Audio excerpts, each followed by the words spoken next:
Hey y'all, Dude79 here, just doing a quick mic check, make sure the audio levels sound good. Make sure to change screens and go live. Thanks, Cuddles, I appreciate that. That's why you're here, to help me remember the fucking basics. I mean, he's not wrong, because last week I think I tried changing scenes and it went everywhere else. So yeah, you're really good at it. I'm fucking trash. The monkey hasn't shown up yet, so that's why I'm back again for another episode. He's in traffic right now. He's backed up. We'll be live in just a moment.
Welcome to another edition of Banter and Babble. I'm the Dude79, and joining me always, my esteemed colleague, Mr. Fanboytone. Mr. Fanboytone. Yep. What's up?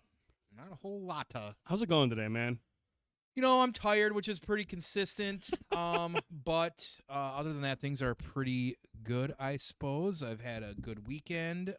Basement stuff is coming along, though tiringly. Now I have a washer and dryer that works today. That's news. Shit. Finally, my things are coming together. You do things backwards. You know, you're like, oh, I got to get the washer and dryer in there. I'd be like, where's my TV going? Where's my gaming system going? Right. All my shit comes first. Washer and dryer stuff, I'll send her to the fucking laundromat before I hook up a washer and dryer in my basement before we do the electronics. Oh, no. Electronics is always numero. Anytime I've moved, which, as we know, is pretty consistent these days in my life, but or where I move it in the home, where there's a basement that someday gets finished, electronics is always number one. Oh, yeah, absolutely. That's when you feel like you moved in home. When I moved in this last August, the first thing that I had my friend help me with was all the wires and get all the electronics. Gotta have it. Boom, ready to go. That's how you know you're home. That's how you know you're home. Yeah. I like how I say, as I said, I'd send her ass to the laundromat. Yeah. I say that when she's not around. Correct. You know, because things would be playing out a lot differently if she were nearby or in earshot of me. This would be bad. Because as somebody who sees the interaction between you two, she definitely beats your ass. So Tone knows what's up. What's up, Tricky Region?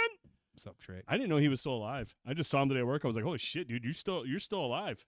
That is good news. You know, he's out of vacation time. Right. Out and, of sick time. yeah, I mean, he's all out of everything. So it was good to see him back at work for the first time in 2024. It was awesome. It's weird. Yeah, weird. Well, hey, thank you, Seven Dungeons, as always, the pre-show playing a game. I'm not sure what you guys are playing tonight. Does anybody know what Seven Dungeons, what are you guys playing tonight? Anything new? Enshrouded? Anything usual? Enshrouded? Pal World? Where we at? Oh, he's Baldur's Gate. Well, we're getting the Baldur's Gate 3. Cuddles, are you playing as well, too? Right, Nice. Okay. Someday, he says, which means don't hold your breath. I just need time. I need a day where I don't have anything to do but being a piece of shit. Well, after work is a good time. You know, just, when you feel like you got to do something around the house, be like, no, I'm not doing it today. I'm playing video games. The next couple months suck. It's like every fucking weekend outside of Comic-Con. Just gotta do stuff. I mean, it's good because it's end game. That means once we get into the summertime, more time to not enjoy the things inside that I've just done. So yeah, I mean, no, I don't get invited to Wednesday games anymore. Oh, that's some bullshit on Draston's part. Oh man, it's kind of shady. But you get invited on Friday nights because we play Call of Duty. And we get drunk, and then I get mad and get pissed, and then Cuddles is like, hey, man, let's go play Fortnite. And I'm just like, no, and then he leads us to a win for the final game of the night, and it's like, okay, it's worth it. It's worth it. He flosses. He does floss. Let's see. What else you been up to? Anything new? You went down to you were down in Detroit. Detroit town. God, I got to tell you, every time I'm in Detroit, I just remember how much more and more I'm loving hanging out in Detroit. There's just so much to do down there these days. And for me, it seems to be these days, at least, that's for concerts. So went to a metal show on Saturday at the one and only St. Andrews Hall, as somebody described it. Since we were up on the balcony, it'll be great when that place falls apart. You'll just land on a bunch of corpses. It's still together, though. We were only a small walk away from the Rensen. Had amazing drinks and food and just did the usual with the boys. Describe again what you had for breakfast. So inside the Renaissance Center is a place called Fuel. Very expensive, kind of like, shouldn't very expensive, but pretty higher end plate for a place like that. But I had a breakfast hash that had, of course, the potatoes. Mm-hmm. It had a short rib meat in it. It had a egg on top, a bunch of Hollandaise, and then for an upcharge, you can get a bunch of shrimp with it.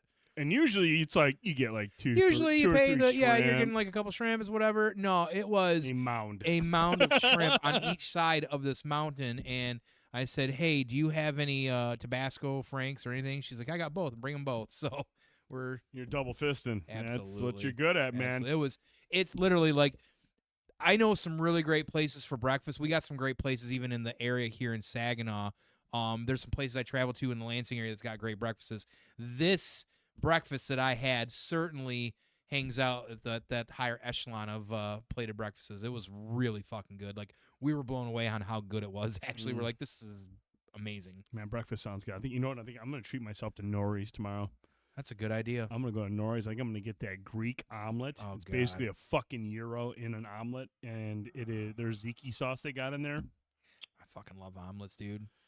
Phenomenal. They have really, really good omelets at Nori's. So if you're in the Saginaw area, I think there's a Nori somewhere else too. Midland. All right, Midland, it's somewhere. But we have one that's like 5 minutes from my house, and it is fucking god tier breakfast food. Like, really good.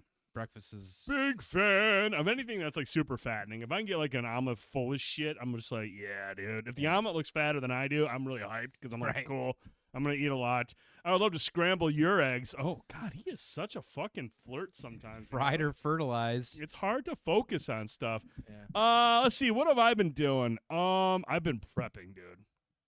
I've been preparing. He's been doomsday prep. You should see the water in the corner. I am preparing. Yes, 7 hours. That's exactly what I'm about to talk about. We are 7 hours away from the launch of Helldivers 2. And the server's crashing. Oh, dude. Like, Brian, like, I'm super excited about playing tomorrow. But here's the thing, man. That is now, like, the #1 selling game on Steam, the #1 pre-order game on PlayStation 5, and I think it's, like, #4 or 5 pre-order game on Amazon. Are these servers going to have any kind of fucking pulse beginning tomorrow morning? That's my concern now. Because, I mean, Arrowhead's not a massive studio. They're a smaller studio.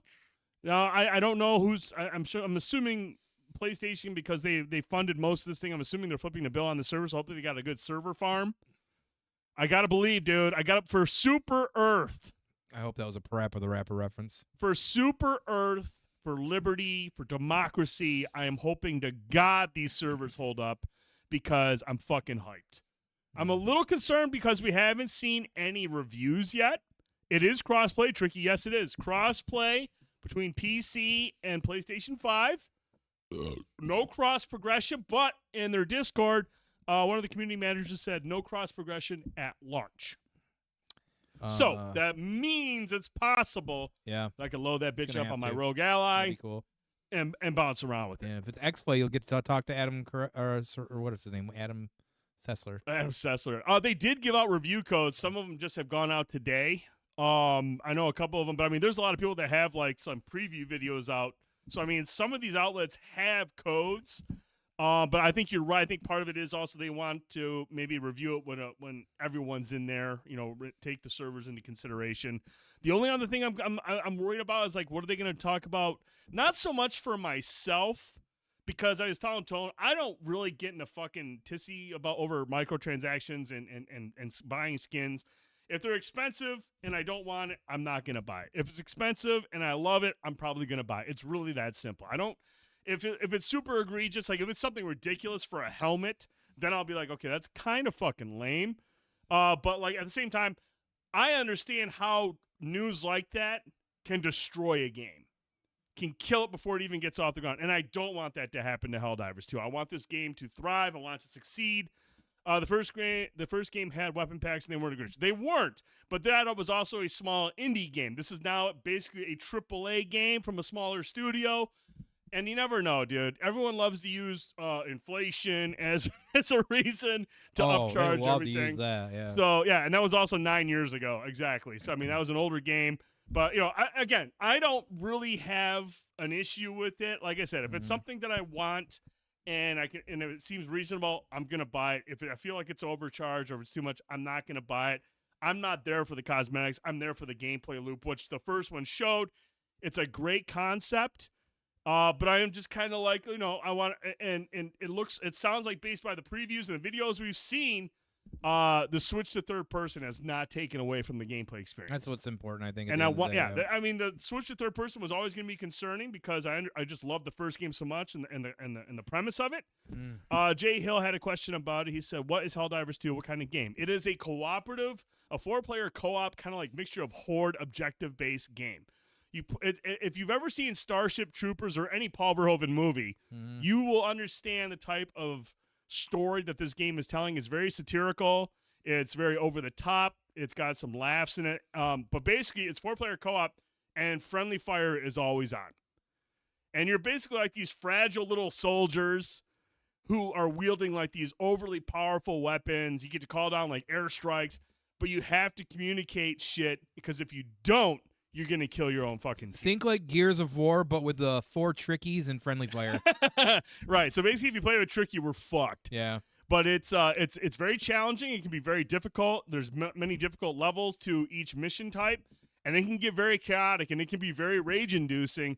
But it's a lot of fun when you're able to cooperate with your team and finally get a feel of like what everyone's going to do. Everyone kind of figures out their role, and it can be very rewarding. It can be a lot of fun. I'm Brian's stoked. I'm fucking stoked. I know Cuddles was kind of on the fence, but he pre-ordered it. I think he liked what he saw. I just think it's going to be a lot of fun. It's going to be a nice compliment, especially for like the Friday Night Rage stream. It's fun. You can get pissed. You can get drunk. It's only good if I play because I'm the Us of the Unknown. Exactly. Yeah. Hey. And because we will die a lot with Tricky. I'll make sure Tricky's always in front of the squad. Yeah. I'm not staying in the back. Yeah. You know, I don't want to be in front. Well, to be fair, that it's a good view when you're behind him anyway. It is a great view. Hey, Miz, what's that guy doing there? So yeah, hey, it sounds like there's potential for people that didn't expect to get it, might even play it as well too. So who knows going forward here? It looks really good. I'm really excited about it, man. I'm really excited to jump into it. And obviously, Call of Duty, the second season that dropped today. Servers are working great, from what I've been told from news outside of the dungeon here. So, Cuddles, I'm telling you, man, this might be the first game in a while where we actually have members of the community who are like, you know what, fuck it, I'll play with these two guys. I don't like them, but I'm gonna play with them, and that'd be fucking sweet, man. Would love to play the games with some peeps. We and Miz played COD. I mean, yeah, we did. We played Call of Duty this past weekend for a Friday night stream. It was fun. Really excited, man. Like I said, it's gonna be a fun weekend of gaming, and I can't wait. But Helldivers 2 is the one that I'm just really hyped about. Yeah. Lastly, you touched a little bit on the Rebirth demo. Yeah, so we got the state of play yesterday, which I really have actually not had a chance to view. I had to drive way out into the country yesterday and made it home late and did not get a chance to watch it. And I only had about 20 minutes to touch the demo before getting to the show tonight. But excuse me, really excited clearly about the next Final Fantasy coming out. To the point where even I know Brittany had mentioned, she said that she was seeing buzz on her social media about the game. Apparently, from what I understand, there's a lot of buzz everywhere about how this game looks, or just generally, people are really loving the demo. They made I think they made some UI changes and some different things with the game as well too. And it's got everybody really excited. Now, like I said, I loved the remake for everything that it is.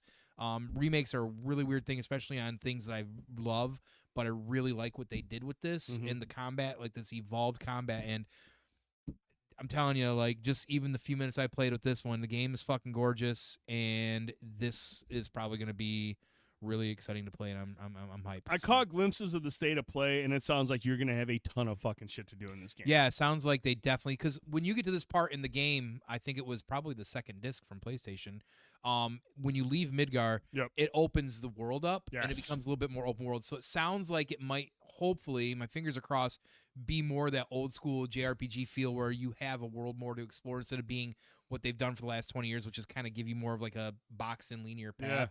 Now, it works with a lot of games, and that's fine. That's how they're built. But when you're coming from something like this that was massive at one time, I really, really, really hope they kind of lean into the old school in that sense. So we'll see. You get to play as Sephiroth even for a couple minutes right at the beginning, and even just doing that was enough to get me hyped. So Now, the other thing that I thought looked really interesting about it is right. it just it looks like it's going to have a card game. There's a lot of buzz about that, like being something similar to Gwent, like a very deep card game, and you're collecting cards out in the world to build your deck. Interesting. So, like, well, in the remake, there was a mission in the original game called Fort Condor, and it was really interesting because it's a strategy mission where you have to take units, place units, and try to beat in this fort or whatever it is, I guess.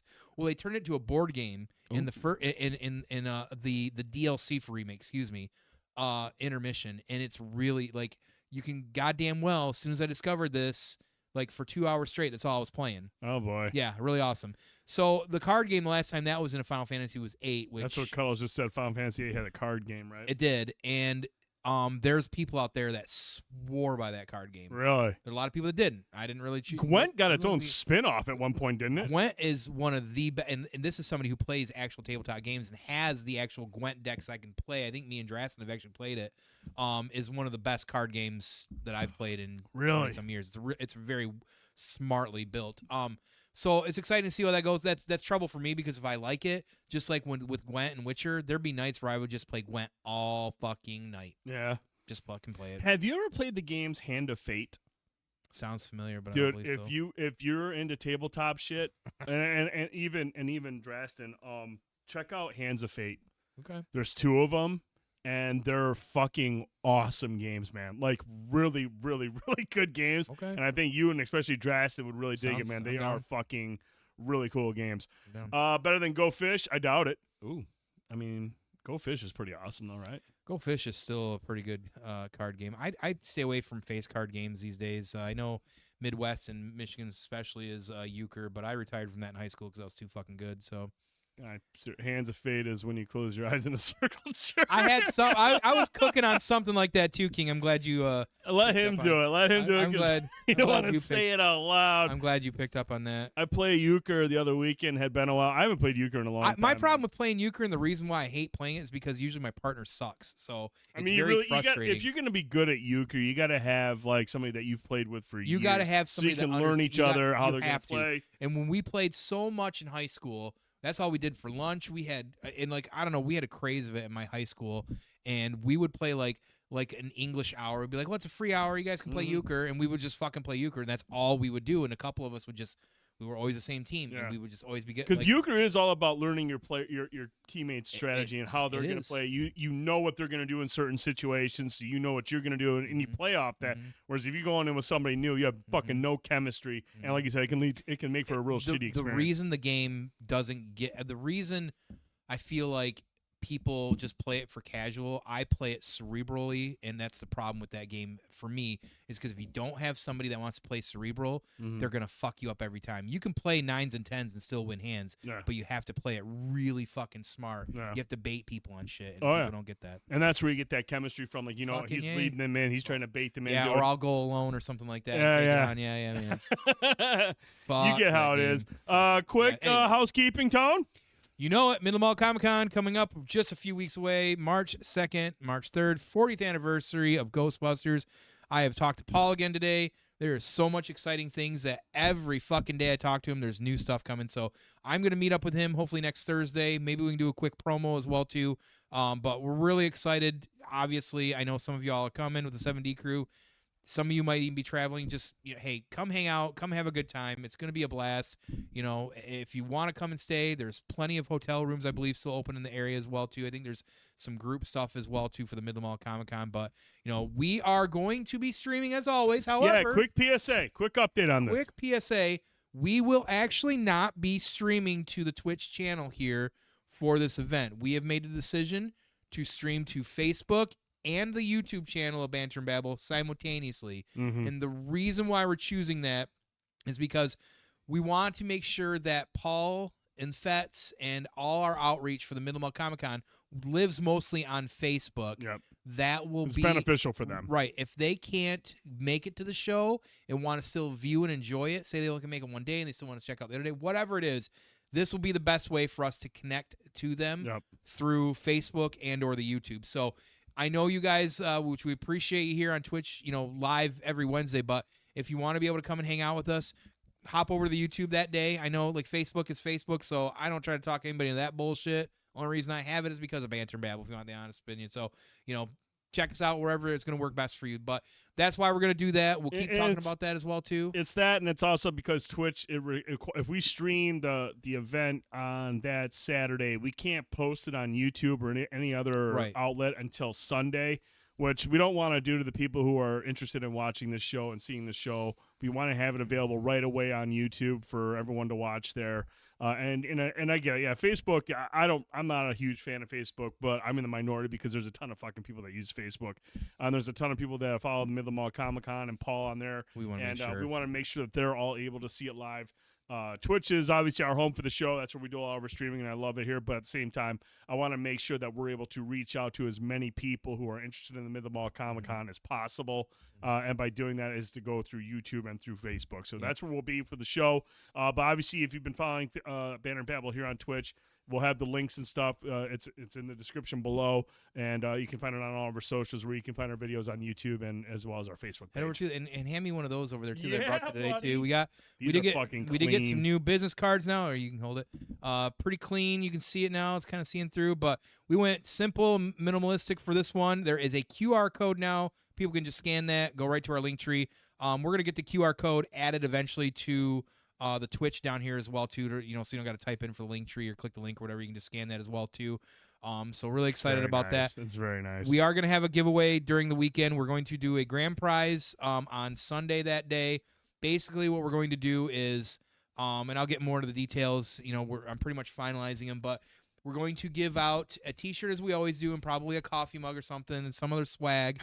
And then also a $50 video game card of their choice. Anybody that shows up at the Middle Mall Comic Con comes in, is able to join into that raffle and win like a Xbox card, PlayStation card, along with a T-shirt and a mug too. So really excited about that. So yeah, we can't mention that on the air due to TOS, but yes, Cuddles, that is a thing. There is this. It's edited out. That's the clean version. The one that'll be at the Comic-Con will have the punch card on it. There you go. And yeah, it's only actually we're thinking about dropping it down to 4 because I'm just that eager to reward our loyal followers. Tom, before we move on, what am I burping up here? Tonight, yes, I'd like to give a shout out to Jay McKenzie for sponsoring the beer tonight. This is the M43 IPA out of Williamston here, not far from Lansing area. This, in my opinion, is one of the best IPAs in Michigan. It is, to me, the staple when it comes to IPAs around here. I've really slowly evolved my palate to enjoy more IPAs, but even that being said, I still always enjoyed the M43. It's it's just a really good, very crisp IPA. They do their variant in April 20th. I can't wait for the strawberry one of it. And also you got the World Golden Ale as well too. The Blood Orange Golden Ale, very interesting flavor, very unique, but also another good beer. So thank you. He stopped there Saturday to grab us some beers. He's like, I want to grab some beers for you for the show for next week. So yes, thank you very much, sir. Appreciate that, Jay McKenzie, as well. So. All right, Tom. Yeah. We have quite a few topics for tonight. We're going to start off with a movie review. We came across this movie just the other day. Now, look, Shudder has had a decent run of original films. They've had some very good films, very good horror films that kind of drop in there, low budget typically, but pretty good. Like, they're very unique. They're very unique stories that might not translate to the big screen or to a wider audience, but they're still good movies nonetheless. Yeah. And we saw this preview for Suitable Flesh, starring Heather Graham, Judah Lewis, Bruce Davison, Barbara Crampton, and Jonathan Chase, directed by Joe Lynch. Now, Joe Lynch is pretty much kind of a newcomer when it comes to directing. I think he worked on a couple of the episodes of Creep Show, which has been well received. Yeah, well received. So he's got a couple of movies or a couple episodes of that under his belt, but by and large, this is his first big directorial debut of a movie.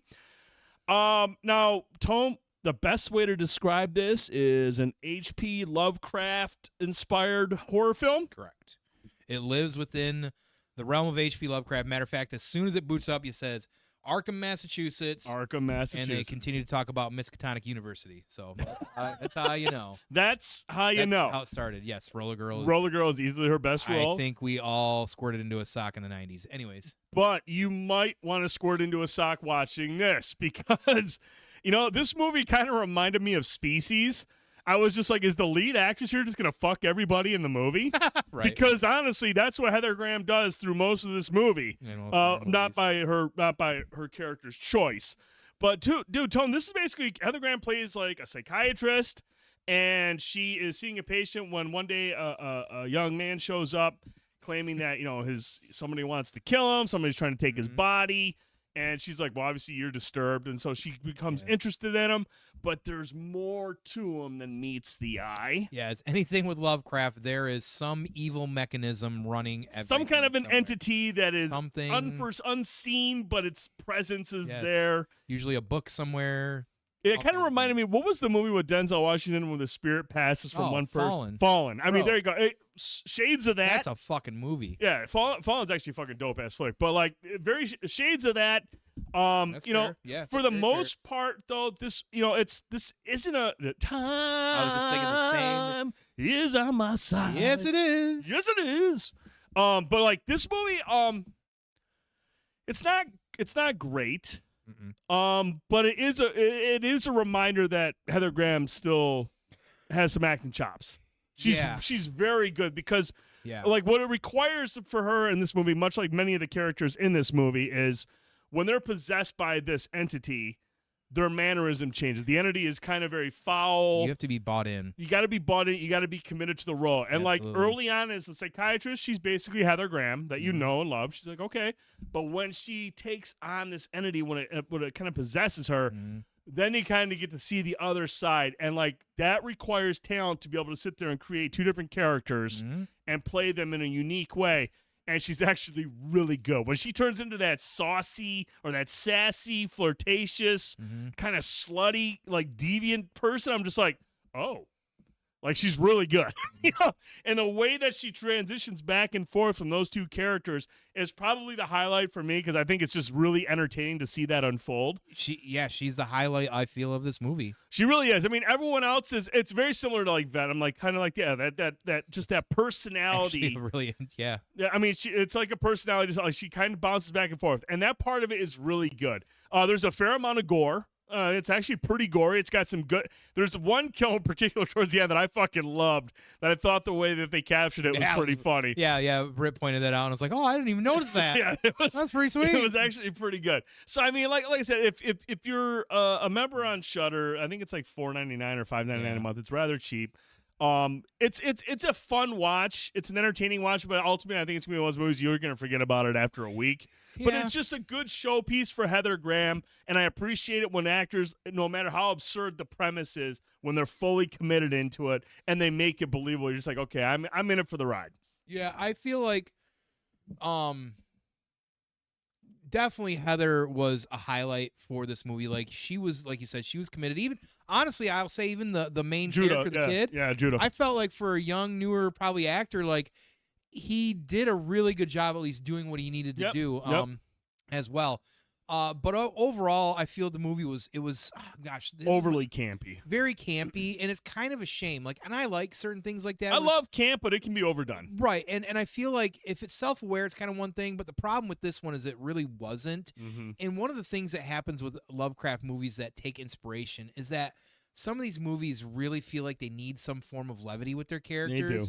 And like the old guy they were trying to do like this small a bit of levity and back and forth and jokiness at times. It's like, bro, that's too much. Like, I don't need that. He's already campy enough because this is a $12 million film, Brittany, right? Is that what you said? You looked up? She's $12 million. That means $12 million. How much of that did Heather get to do? She probably commanded quite a bit of it. Which, I mean, I respect that as well, too, if she's willing to take a chance on something. I mean, because what else is she doing? Let's be honest right now. And that's the thing, though. I mean, she might have commanded quite a bit, but at the same time, it probably wasn't a whole lot compared to like most honestly, movies that she's done. done. I respect her for that as well, too, for doing something different. And, her career might not be what it was at the peak at any other time, but she is a good actress, always has been a good actress, and always, I feel like, committed to her roles. And it was interesting to see her in kind of the things that she was doing in this movie. So I enjoyed it. It was certainly a lot of ridiculous. It's very sure. ridiculous. But what I had told you, I think, is that it's kind of a shame because like the premise of it, like had they really maybe even the budget don't necessarily matter as much. If they would have been just a little bit more serious, I feel like with this or darker. Yeah, I really actually think you this movie, you could have gone darker and still kept the campiness. Honestly, you really could have. But I think campiness, it while it's important to certain movies, and I think it does have a place in a movie like this.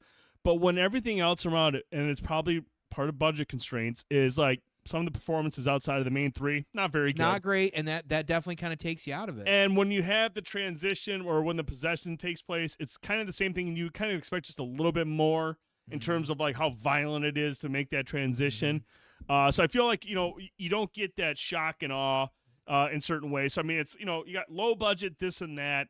Outside of like the main three, it's the performances are a little uneven, and ultimately it's just kind of like And it did have, like I said, I feel like it really had potential to be closer to that greatness, and maybe again a mid-budget, maybe different actors, whatever it would be, because I like the story, the what they were trying to do with it. I actually really liked a lot of that as well too. But again, Lovecraft always walks that line of like this dark, almost like kind of like Hellraiser, this dark sexual kind of like connotation. So, and yes, we can definitely talk about how awful the husband. Yeah, Jonathan Shage. He was in That Thing You Do with Tom Hanks. He's one of the band members. Oh my God, that's really random. Well, he wasn't doing a damn thing in this. He's like, and maybe it's just the material that he's given. And that's what I said. It might have been the dialogue. I don't think he was a terrible actor back in the 90s. I thought he had some decent roles here and there, but I mean, he's not your fucking leading man anymore. But no, like he was just like really kind of. But I don't know if that was leaning into the campiness or. But I feel like it's more just lackluster writing for his character. And that's the thing you got to take with Shudder films. You're not going to get like these crazy AAA movies. You're not going to get these high budget things. So it's like watching the old sci-fi B films back in the day. That's exactly what it is. Which it's a B movie. I enjoy those for what they are as well too. But I'm realistic about it too. Now I'm not going to say that's the greatest movie I've ever seen. Great premise. I think if it was, again, had maybe more money, I think this could have been something that could have moved into the greater side of it. But, I think it's worth watching. I actually wouldn't mind probably, watching it again at some point because that's just kind of how I roll when it comes to you want to rub one out, you fucking pervert. I get it. But I also campy-ass bullshit Lovecraft movies, they kind of go hand in hand. No big budget ever usually throws their money down on a Lovecraft film too often and goes, do this. So, well, I mean, if you look at some of the other ones we've seen, like Color Out of Space, that was kind of low budget. It kind of leaned into the acting and Nick Cage and things of that nature. So, I mean, like you said, man, it's hard to get like a big budget into something like Lovecrafty and stuff because it's so kind of out there, and it's really hard to buy into. It's because Lovecraft, the thing is about it. You can watch by yourself. She ain't sitting through that shit again. Yeah, she ain't down. Lovecraft definitely is. There's a lot of layers to it, but like the premise of it definitely can be just can be a hard sell because it's also a thought process when you get into the madness and how everything works. But I don't think that's fair though. I mean, he gets Heather Graham, but you get Jonathan Chase. You get the good looking husband. He can't act, but he's a good looking dude. You guys both get a little something. You get some dirty talk from both of them. They are very graphic in this movie, too, with the things they say. Yeah, that was pretty gnarly. I was like, damn. When she's saying some of the things she's saying, I was just like, whoa. I mean, they're really not. It's like I felt like I had a camera on me. They're saying the stuff I usually say. But yeah, no, I think it would have benefited probably also from having like I'm not saying Joe Lynch is a bad director, but obviously you can tell with the direction that he was given, with what little he was, able to work with the writing. This is obviously a step for him, show us what you can do now with something like Shudder, and then eventually he can grow over time. Maybe. So we'll see. I mean, like I said, I want to get you guys the girls' thoughts. So if you have Shudder and if you did watch Suitable Flesh, we want to get your thoughts. Let us know in the comments below.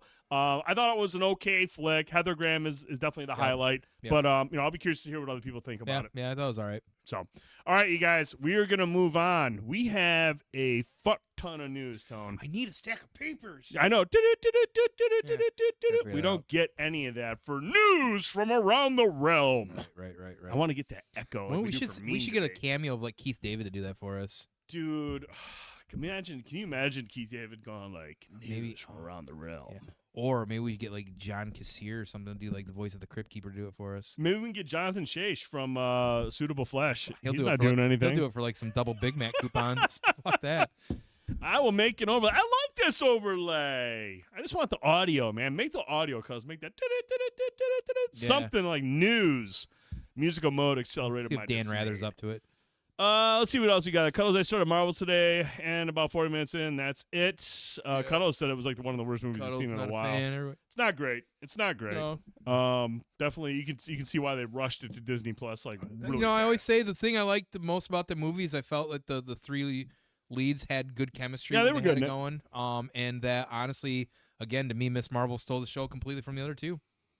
She was good. Like She's I said, she's the one I cared about the most. There's just not a whole lot in that movie. There's the villain was like honestly was like I literally can't the worst part. I believe couldn't believe how yeah, bad that yeah, villain God, was. Man. Yeah. She was just not intimidating There is whatsoever. not much to defend on that one. All right, Tone. Time for some news from around the realm. Yeah, wow. On Monday night, Tone. Unprecedented. Unbelievable. Unexpected. Yeah, this is this is from SmackDown, I believe, Friday night. Yes. Oh, was it Friday night? Friday, Oh, it but was it SmackDown. You're continued right, and rolled into Monday. So, the Rock had made a challenge a while back, potentially like hinting at wanting to challenge for the head of the table with Roman Reigns, and now that he is on the board, yeah, he's on the board. TKO, now here we are, and he has basically challenged Roman Reigns to a match at WrestleMania for the Universal United, whatever it is. But Tone, I thought it was about Cody Rhodes. Well, apparently it should be because the entire WWE universe also agrees with that. That because after the Rumble, he pointed basically at Roman, so let's go and do this, and now it's people feel like The Rock has kind of stepped in and taken that kind of place and shoved him off to the side, which. They've been down this road before with Daniel Bryan, and it did not work out well for them. So they've got kind of a PR issue on their hands because the video from the segment on SmackDown as of even Saturday or Sunday, I believe, Saturday, it was the most disliked like WWE segment of all time on YouTube. Really? Yeah, like big time. So that's no bueno. And people then we get to Monday night after this. Monday night, Cody Rhodes comes out because Seth. They started it a week and a half ago on Raw. Seth is like, "You need to fight me because this champion's this belt is a fighting man's belt. I've been out here. Roman's never fighting you. This is more prestigious now. I'm better than him. Blah blah blah."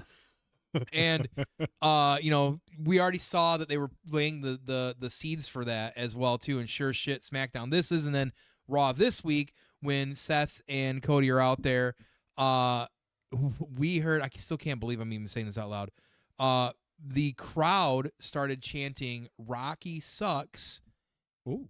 And even the announcers, Cole and McAfee, were like, "What is this, 1996 again?" Because that's the last time you probably heard them like basically like chanting against The Rock. Because since he left for Hollywood in the late 90s, early 2000s, he's always come back mostly, except for I think his first stint back as a good guy. Yeah. So everybody's like excited. Oh, The Rock's back! You get excited to hear his music. And that's me. I'm a big Rock fan, so for me, I'm excited about The Rock. Yeah. But I also like to live in the now. I'm a huge Cody Rhodes fan. Love that. I always thought Cody Rhodes was the next next big. He's supposed to be, and he exemplifies that persona so well. He's a very big people fan person. Yeah. Like matter of fact, they said after the Rumble, I saw the video afterwards where he was like super like thankful towards the fans. Like it was awesome. Yeah, man. yeah. He awesome. Like after the Rumble, they had to go pull him for the media scrum because he was out there with the fans. Yeah. He when he was AEW, he or even still now at WWE, he'll go out in the cold, people waiting out there, and start talk to people and meeting pictures. He exemplifies that because he knows he gets the business. He understands what he's doing. Yep. He's that guy, and he should be that guy.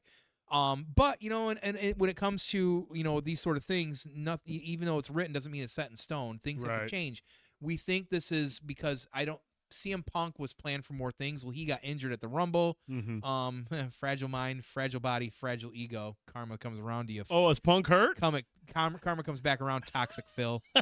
That's what happens when you stop wrestling for 7-8 years, come back for a couple years, and your body's broken. But who am I? So they had to change stuff anyways. Yeah.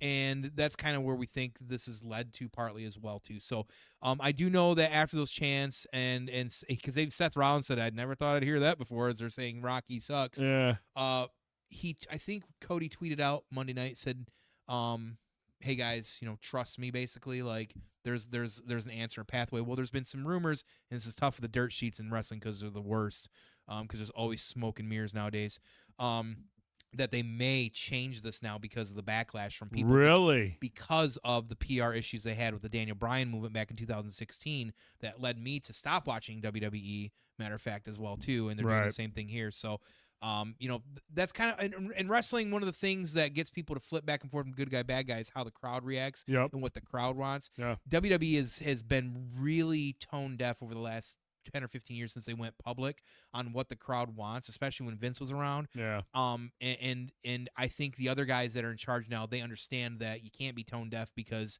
that's how you lose viewership. That's how you lose whatever's. And I know it's not always the best route because sometimes the swerves are the best to keep everybody on their toes. Mm-hmm. But, I mean, I get it. This is a moneymaker match because it's The Rock. When are they slated to battle? This is it WrestleMania? April... I want to say April 13th, something like that. April 13th, 14th. Is that when WrestleMania is? Mania, yeah. Oh, okay. We got Elimination Chamber coming up next, and then Mania. So what's up, Crash? But yeah, so I don't like CM Punk. I can't fucking stand CM Punk. He's a toxic cum stain to this entire wrestling thing. But I'm sorry, did you say he's a toxic cum stain? Yeah, more or less. So it's just dried up fucking Vaseline or something. That'd be a shame if that showed up on TikTok. Yeah. So, but here we are. So we'll see where this goes now. Like I said, big Cody fan. They want him to finish the story, do what his dad didn't, get a belt, and we'll see how it's gonna. There's a lot of rumors, and I could talk about it for another 20 minutes, but nobody really either cares or understands because there's a lot of that meme where Charlie Day's going like, "Let me," because the dirt sheets are a mess. So it's just wild, man. Because like The Rock is like one of the biggest stars in Hollywood right now, and like it just seems like the fans are not too thrilled about him moving into this. Like, no, even as much as like to the point where Roman is supposed to be the bad guy. Yeah, and not like The Rock's the bad guy now. Like so he's the heel or whatever. So they're going to turn Roman. Like, how is this going to work? That's why they got to be really careful with how they go forward with this. Wow. It is not great. Yeah, and there's a lot of people that they're sick of Roman being the belt carrier. We think they want WWE wants him to keep going with the days and trying to beat like some of the old whatevers, but people are definitely. I don't mind the bloodline, but I came into it later. I'm fine with it. Right. But I definitely, being a Rock fan, I get why this is a moneymaker, but again, a part-time guy coming in. I mean, they thought it was a moneymaker, but it sounds like it could actually be like it could hurt a little bit. Exactly. It might not pull the. Well, now there's some interesting things because you bring up Vin Diesel, Josie. A lot of people said that beef between The Rock and Vin Diesel. Everybody always tried to blame Vin Diesel, said it was his ego. Mm-hmm. Now people are starting to wonder, is that really his ego? There's been a lot of stories that have come out since then. Is it Dwayne because he's The Rock? Yeah. No, there's been a lot of stories that have come out since then, since that little beef, that have questioned The Rock's integrity and like his ego. He's on the board now. He's heading WrestleMania. It's I mean, see, Josie said it's 100% The Rock. I mean, and that's I mean, when The Rock speaks, for the most part, up until recently, when The Rock spoke, people listened. So when he sat there and called out Vin Diesel and shit, people were like, "Oh, Vin Diesel's a fucking scumbag," because The Rock wouldn't lie. Right. But now you kind of see this changing of the guard, and you kind of see people like getting a different perspective. And I was like, "Well, maybe it wasn't Vin." It's one of the theories, King Cuddles, for sure. Who knows now? So we'll see. I don't know. Josie says, watch his interviews talking about his new football league. Ooh. Yeah, how's that going? Is that very telling? The arrogance is strong. Oh, I would expect somebody like The Rock or anybody who holds that kind of prestige, whether it's in movies or wrestling, I would expect him to have some kind of like arrogance, some swagger to him. But it does sound like I said, before all this, like there was a lot of stories and things like that coming out saying, he's kind of sus. He's kind of sus. Interesting to hear. But, outside of that, we had some other big breaking news that just happened earlier today. This is fucking crazy. This blew my mind. And it's funny because it's one of the smaller guys. But Impact recently moved up to TNA. They finally brought the TNA brand back. Yep. They've been growing, and Rohit has sat with us numerous times. He was the X Division champ. In my opinion, he kept that X Division going for so long. It's not even as good as it used to be. But now that they're TNA and they're starting to see the success, they've been talking about now TV deals again as well too. Scott D'Amore, who's been with them since 2003, he's been about 20 years. Yeah. He has been the president, been working his ass off. Integral part of their success. Trying to get everything going and getting there. His contract is up, and they let him go. That's fucking The nuts. parent company for TNA did not renew that. And I'll tell you, I talked to Rohit really briefly. He's known Scott pretty well for the last few years. He was pretty shocked by it, and I think at the end of the day, it's when you'll hear about it here shortly. It's just business doing business. Yeah. And for whatever reason, they decided to loop it. Which, hey, it's shitty if you're the guy, the workhorse, doing the stuff to get it there. Yep. And you're here. I just present to you now with this gold nugget that I've been able to turn from a turd. And they say, well, thanks for that. We'll see you later. Yeah, that's fucking when that story broke out. I don't follow a lot of like that stuff, like the behind the scenes stuff with the executives. But when I seen he got dropped, I was like, what the fuck? That's a big deal. And even I know that. I think at this point, and again, dirt sheets and wrestling, it's all blah blah blah. Fans, everybody's so annoying. But there's been a lot of comments saying that, man, Tony Khan loves buying up talent or everybody. Yeah. Be smart if he bought Scott D'Amore up and said, help me control the storylines or control this show. That would be really brilliant, but I think Tony Khan has a hard time letting go of power as well, too. Yeah. But Scott would be the guy that you'd want to be able to do that. He's good at talent relations, and he's good at, turning ships around. That's crazy. Just absolutely unbelievable. Cuddle says it's contract season. Dude's on the block as well. I am. I'm out here trying to. I'm basically interviewing for my job. He goes, just got to make it past the Comic-Con. I mean, that's basically where I get renewed, man. That's usually it's the Comic-Con. And if I can pull that off, I can deliver a good production. And Tone doesn't, just give me an F rating. I usually get renewed. So we'll see what happens. Comic-Con is like, that's the one, man. I always do like planning for that, though, man. I always love just the everything that goes into it. Say that now till Friday beforehand. Right, yeah. And then I just start nervous sweating and just turn into a fucking disaster.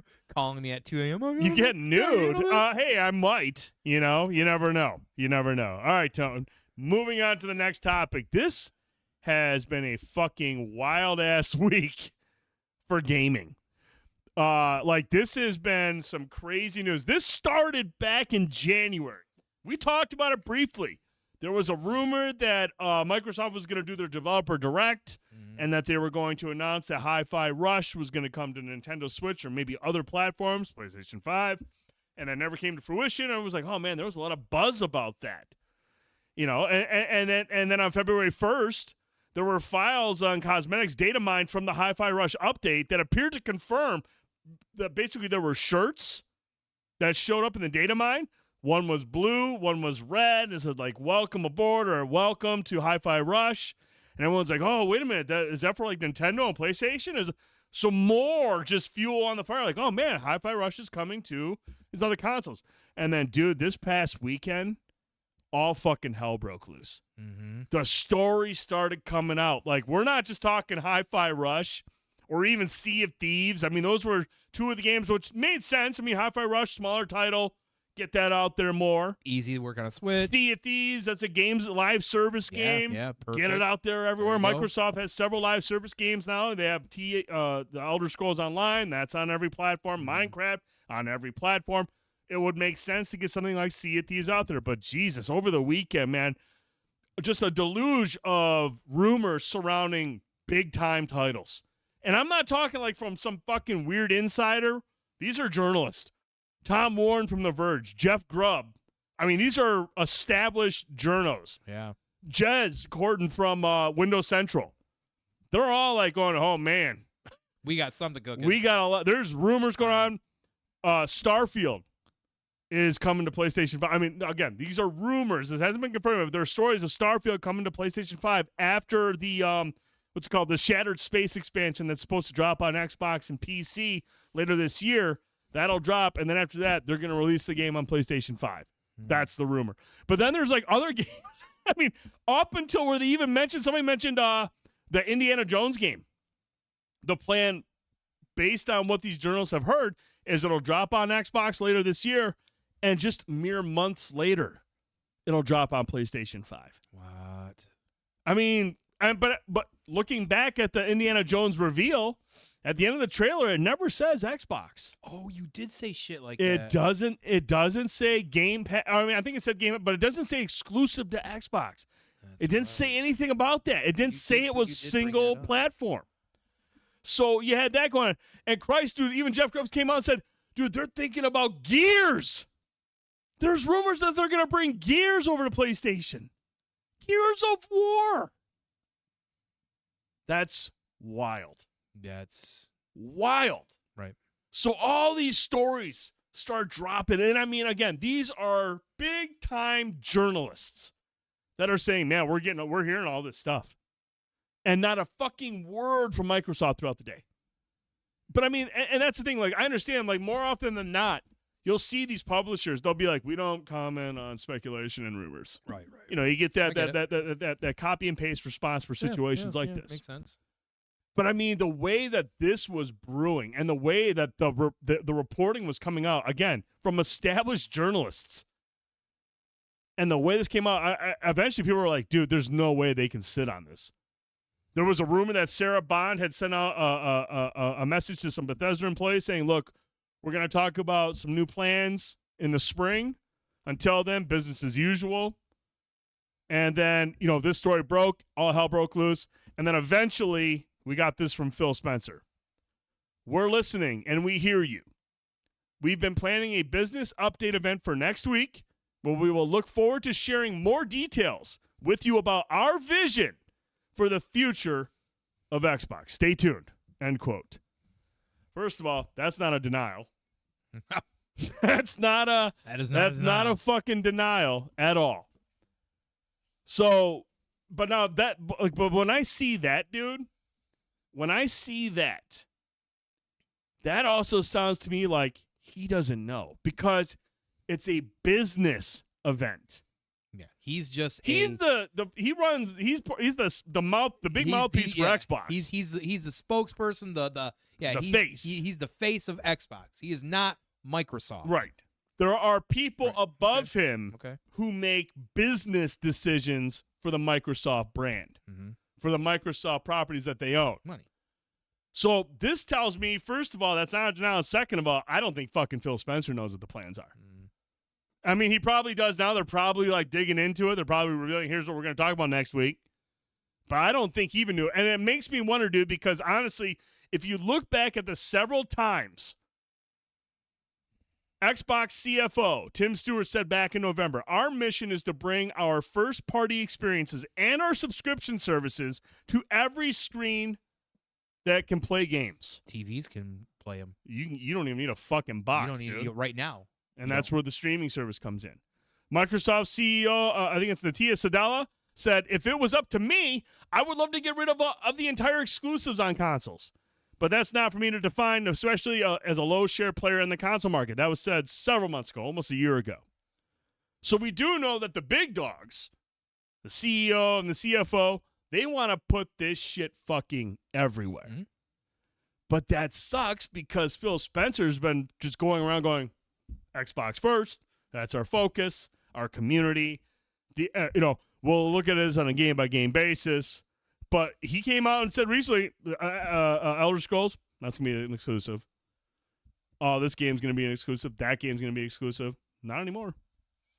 At least it doesn't sound like that. Well, it's interesting depending on your point of view if he says exclusive to Game Pass or exclusive to Xbox. There you go. Right. So a lot of people were asking, like, why is this happening? And Cuddles makes a good point. Game Pass will become Xbox is losing the console battle. Why not take it to others? Number one, why it's happening. Xbox is estimated to be in a distant third. This console war thing is over. They're getting destroyed in the console war in the hardware department. There's no realistic expectation that it's going to close the gap on what Sony and Nintendo have built with their bases. Not going to happen. Mm-hmm. The acquisition of Blizzard has certainly changed things.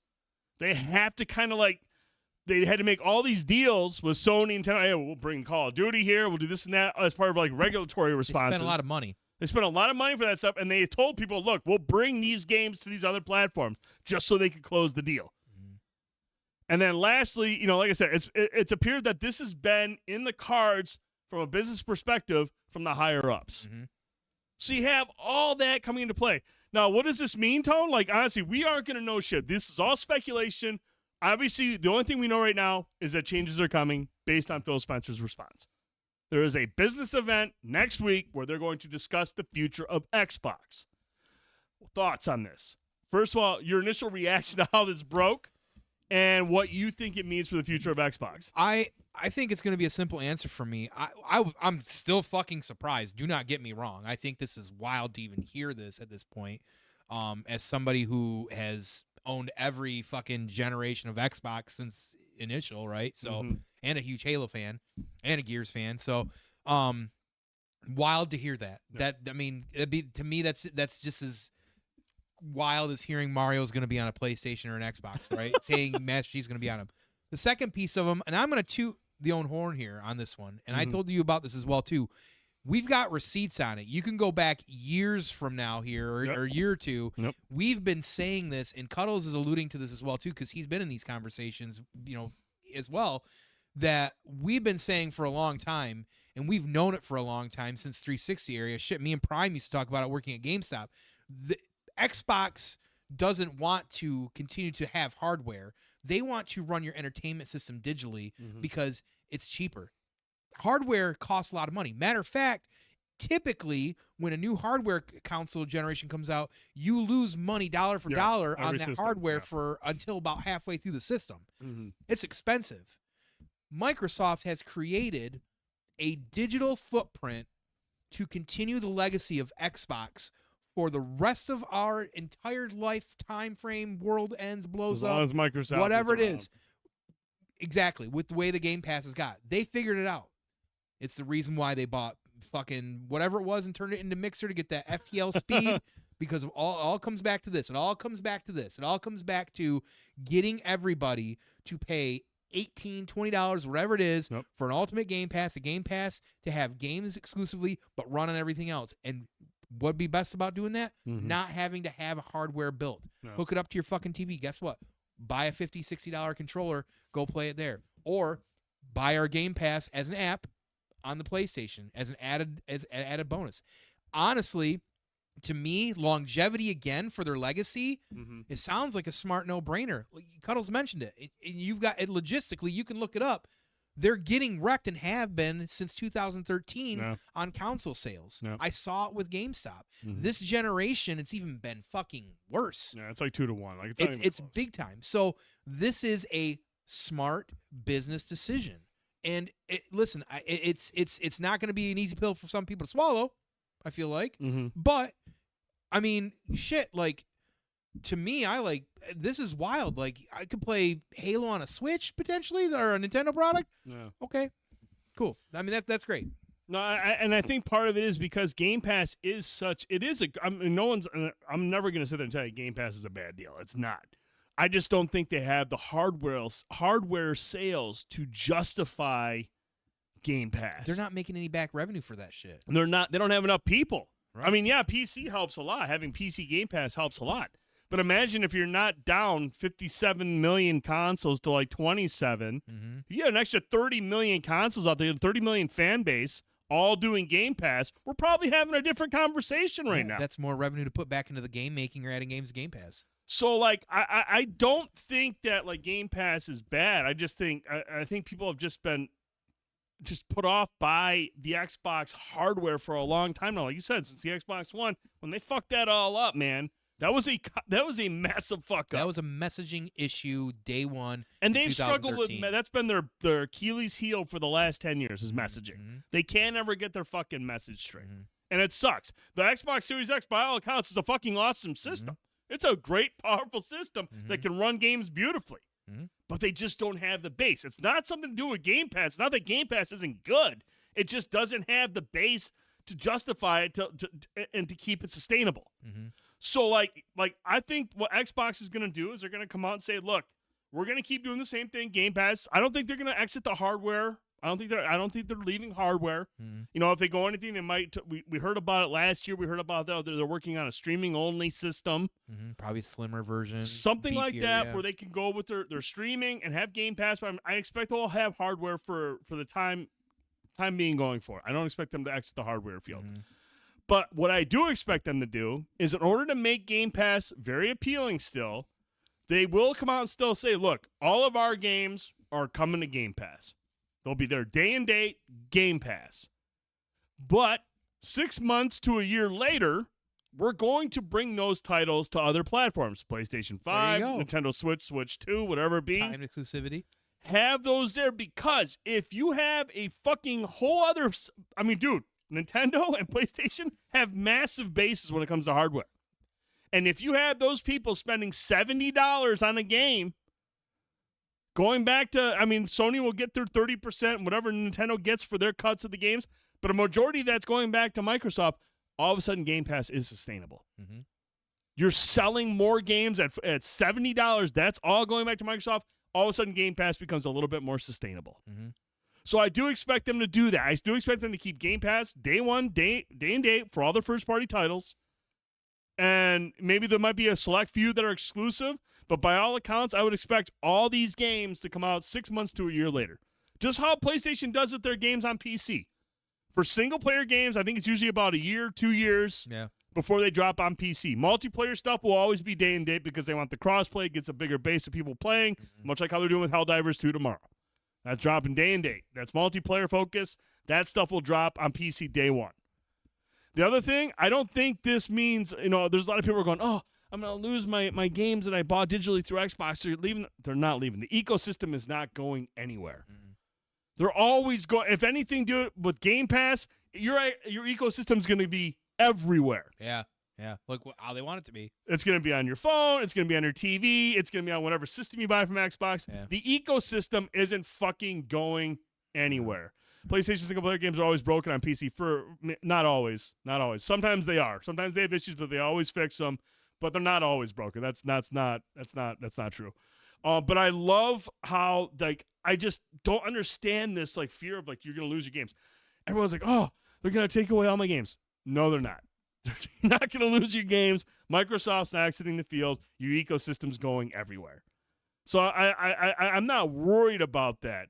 But I mean, it's just it's just shocking because we're at this point where we're going to possibly see something like Gears and Halo on PlayStation or Nintendo. It's fucking wild to hear that, and that's how it was when I first heard it as well too. But again, when you put everything down, you look at logistically. I mean, again, when you got to think bigger outside of Xbox, because I think problem with people forget sometimes that Microsoft owns Xbox, and Microsoft is a massive company that does worry about revenue. They are the true actual business that technically runs Xbox. Xbox is not a separate entity. So when Xbox has been spending money on these kind of acquisitions, it's truly, at the end of the day, it's actually Microsoft. So they have to, at the end of the day, again, look at what's going to be best for business. And if you're not making revenue back on those hardware sales, and you're sitting on them, they're collecting dust, or whatever it is, right? You have to think about, where are we going to gain that market share back? And Game Pass, listen, nobody else right now has has anything like Game Pass. Right? No. What else? And there's been others that have tried to do it, try to come out and have a digital streaming game service, and they can't get out the gates with it because Microsoft has already figured it out. So if anybody's going to do that and do what they want to do, get it everywhere. Here we are. And, we've been, like I said, we've been talking about it a long time around here. So I'm just saying, just don't forget that. We got receipts on them. But it's exciting and surprising to see that it's already here, I guess. And like you said, there's probably going to be hardware consoles around for a little bit as well, too, because there is still a large part of the generation that doesn't really play PC, that does want to play Xbox games, or whatever, likes an Xbox controller or whatever it might be. But it was 1,900 people. Still, we're it's definitely, here we are. Yeah, and then what was it? I mean, they just announced more layoffs at Microsoft today. I mean, Microsoft just can't get out of the fucking the bad light right now. I think they just laid off. I think they're closing Toys for Bob. I think they're the developer behind what was that game that they had with the toys? That was not Starfield. It was a huge seller. But you would Grounded. Buy Skylanders. Was it Skylanders? Oh, Jesus! Toys for Bob or somebody like that. I think it's Skylanders. I can't be certain, but they're closing another studio down, which is just wild, man. They buy Activision, They spend all this money, and they're just laying people off and closing down departments, and it's just like, what the fuck are you guys it shows doing? that they're trying to make up some of that revenue back, Yep. and it's that's a whole other discussion we can get into about economics and inflation, and we're not going to do that here. But I would love to do that because I could go on hours about that. But I mean, the joke out there right now is like all the work from people home they hired during COVID. There's actually some truth to that because the tech industry now, like all tech industry, not just video game industry, has seen that as well too. I mean, and there's a lot of industries that have seen that where, post COVID now, when things are kind of getting back to more of a settled state or an understanding as well too, that's kind of where some of those layoffs Crash are coming Bandicoot and as well, Spyro. Thank you, Crash. I thought for some reason it was Skylanders, but he's right. Toys for Bob made the Crash Bandicoot and Spyro Masters. They're a good studio. Yeah, it's a good group. Yeah. But like the most embarrassing thing though, Tone, that's come out of this, I have to just talk about this because it's just crazy, pretty wild to see some of this. Is there's a lot of influencers and even some journalists out there who have been big time. Like, look, man, I get it. If you prefer one ecosystem over the other, that's fine. Yeah. I grew up on PlayStation. I couldn't afford both systems when I was young. I couldn't do a PS2 and an Xbox. It was whatever. But, like, you would never see me go online and just circle jerk and masturbate to PlayStation and not be critical of anything they do. Right. I won't ever do that. I'm never gonna kiss a corporation's ass and sell out like that. I would if it was Burger King, but I hear you. And I don't think you're absolutely wrong with that. But, like, going back to it, like, if you go online right now, there were some people who have been, I think they're called Xbox ambassadors. The Xbox reached out to them, and they said, hey, if you promote us and talk about our stuff, we'll hook you up with some swag and da-da-da-da, had little deals. The amount of influencers, Xbox ambassadors or whatever they're called, the reactions that they've had on social media are embarrassing. It's cringe. There was one. If you're an ambassador like those guys, I feel bad for you. I don't think you're like that. I've never seen you act like that, and I don't see you on social media going around just going, "Oh, you betrayed me, Phil. You betrayed me." Stop. Seriously, stop. Or do me a favor and take your posts and go show your friends, your family, and or even your kids. And explain to them why you're acting the way you're acting. Dude, there was a dude, I'm not going to throw names out there, who ran a fucking Twitter space for 7 hours. 7 hours to bitch about this because he felt betrayed, because he played a couple of games with Phil Spencer online. So Xbox owed him. Dude, stop. Just fucking stop. That shit is so fucking embarrassing. And I'm, as a gamer, and I see that, I'm just like, oh. I'm affiliated with that as a gamer. I'm associated to that type of behavior because I'm a gamer. It's fucking unbelievable how some of these influencers, and they've showed their ass. And what I'm really hoping for, honestly, I hope next week, when Xbox comes out, I hope they just debunk everything and say, nah, we're going to stick to our guns. I hope all these fucking losers come back out and go, I never doubted him. Phil knew. Phil's got our back. Right now. Phil won't let me down. Phil doesn't give a fuck who you are. Nobody at Xbox gives a fuck who you are. You're a mouthpiece. That shit was so fucking cringe. And it's exactly like the Mixer nerds, dude. Yeah. And dude, I couldn't believe it. Some of the reactions, like the knee-jerk reactions and the shit people were saying, I was just like, delete your fucking posts. Delete your fucking Twitter account. Right. You're an embarrassment, dude. Right. And I'm telling you right now, man, if Sony comes out tomorrow and says all that shit, I'm not going to go online and be like, damn you, Shuhei. It's like that quote from Gladiator when he's like, you knew Marcus Aurelius. I didn't say I knew Marcus Aurelius. I said he touched me on the shoulder once. Touched me on the shoulder. Dude, like, it's just like. Yeah, exactly. It's been a bad week for Xbox. It's been a bad week for their fucking fans because a lot of these fans are going to be associated with these fucking wackos who have been acting a fool on social media. Yeah, and like I said, a bad week in terms of people breaking this shit before they can talk about it, when reality, in my opinion, for at least Xbox brand going forward, is going to be probably good for them. It's going to be a moneymaker. Yeah. Like I said, you're gonna have Xbox branded everywhere. You're still going to like get your they wanted. games. You're Yeah, still going to man. get them day and date on the Game Pass. Yeah. It's just they're going to other platforms, and they know what? They're going to make a lot of fucking money, and you're going to get more good games from them. Yeah, and who knows at that point? So crazy news, but you know what? When this event happens next week, obviously we'll talk about it. This is all rumors right now. This is just some hot takes, but it was a rumor until yeah, right. To the people out there that are basically going out and burning your Xboxes and swearing off Xbox and feeling betrayed, get a fucking life. That right there, though, man, that was so like weird. that. When That's I weird. read that, I was like, first of all, that's not a denial, and second of all, this is above Phil's pay grade. That's definitely above. We have been planning a business update.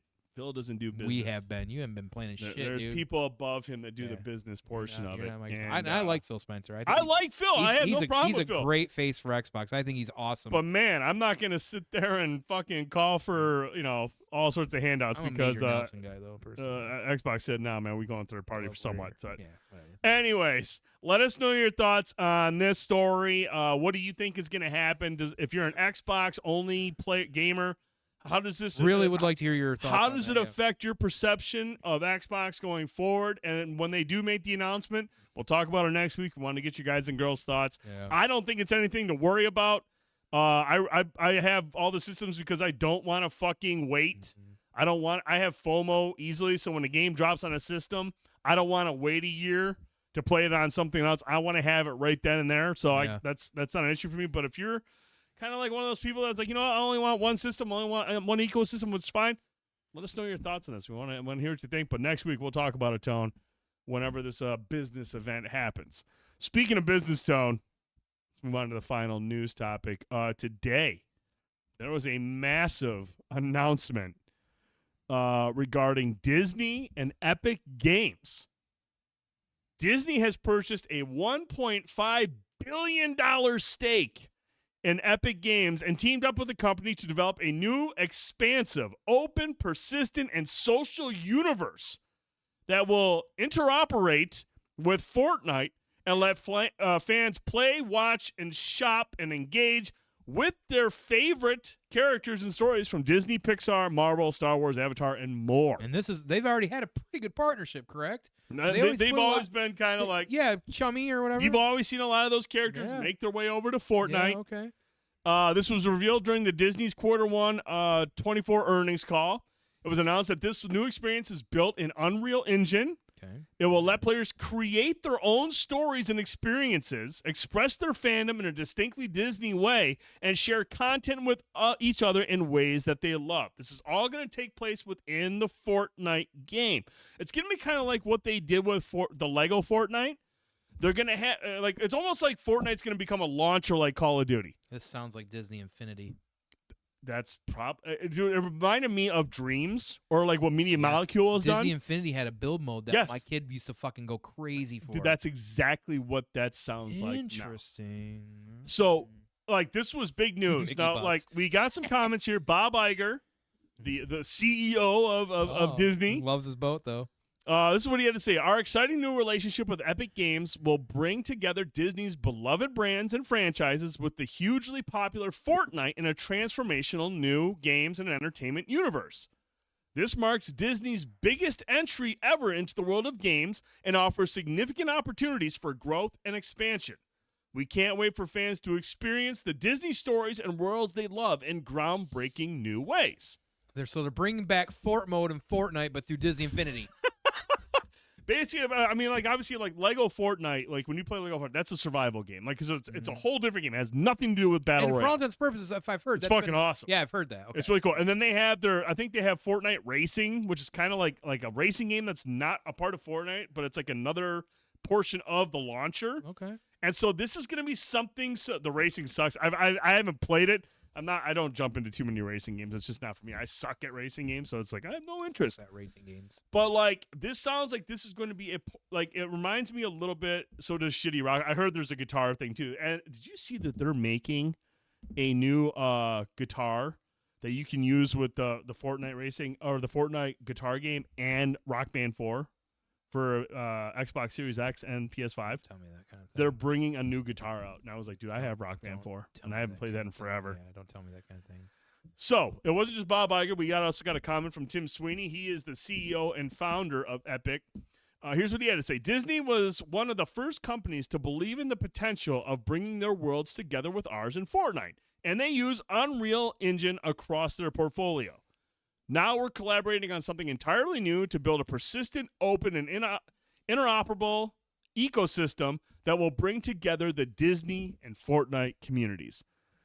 They spent $101.5 billion. They're going to make a shit ton of fucking money off this. Because if you can sit there and basically go Dreams, or what's the other game by Little Big Planet, and just create a whole new game experience or something with all the properties that Disney owns, whether it be Marvel, Indiana Jones, Star Wars, Pixar, all that, you're going to have just, dude, it's your world.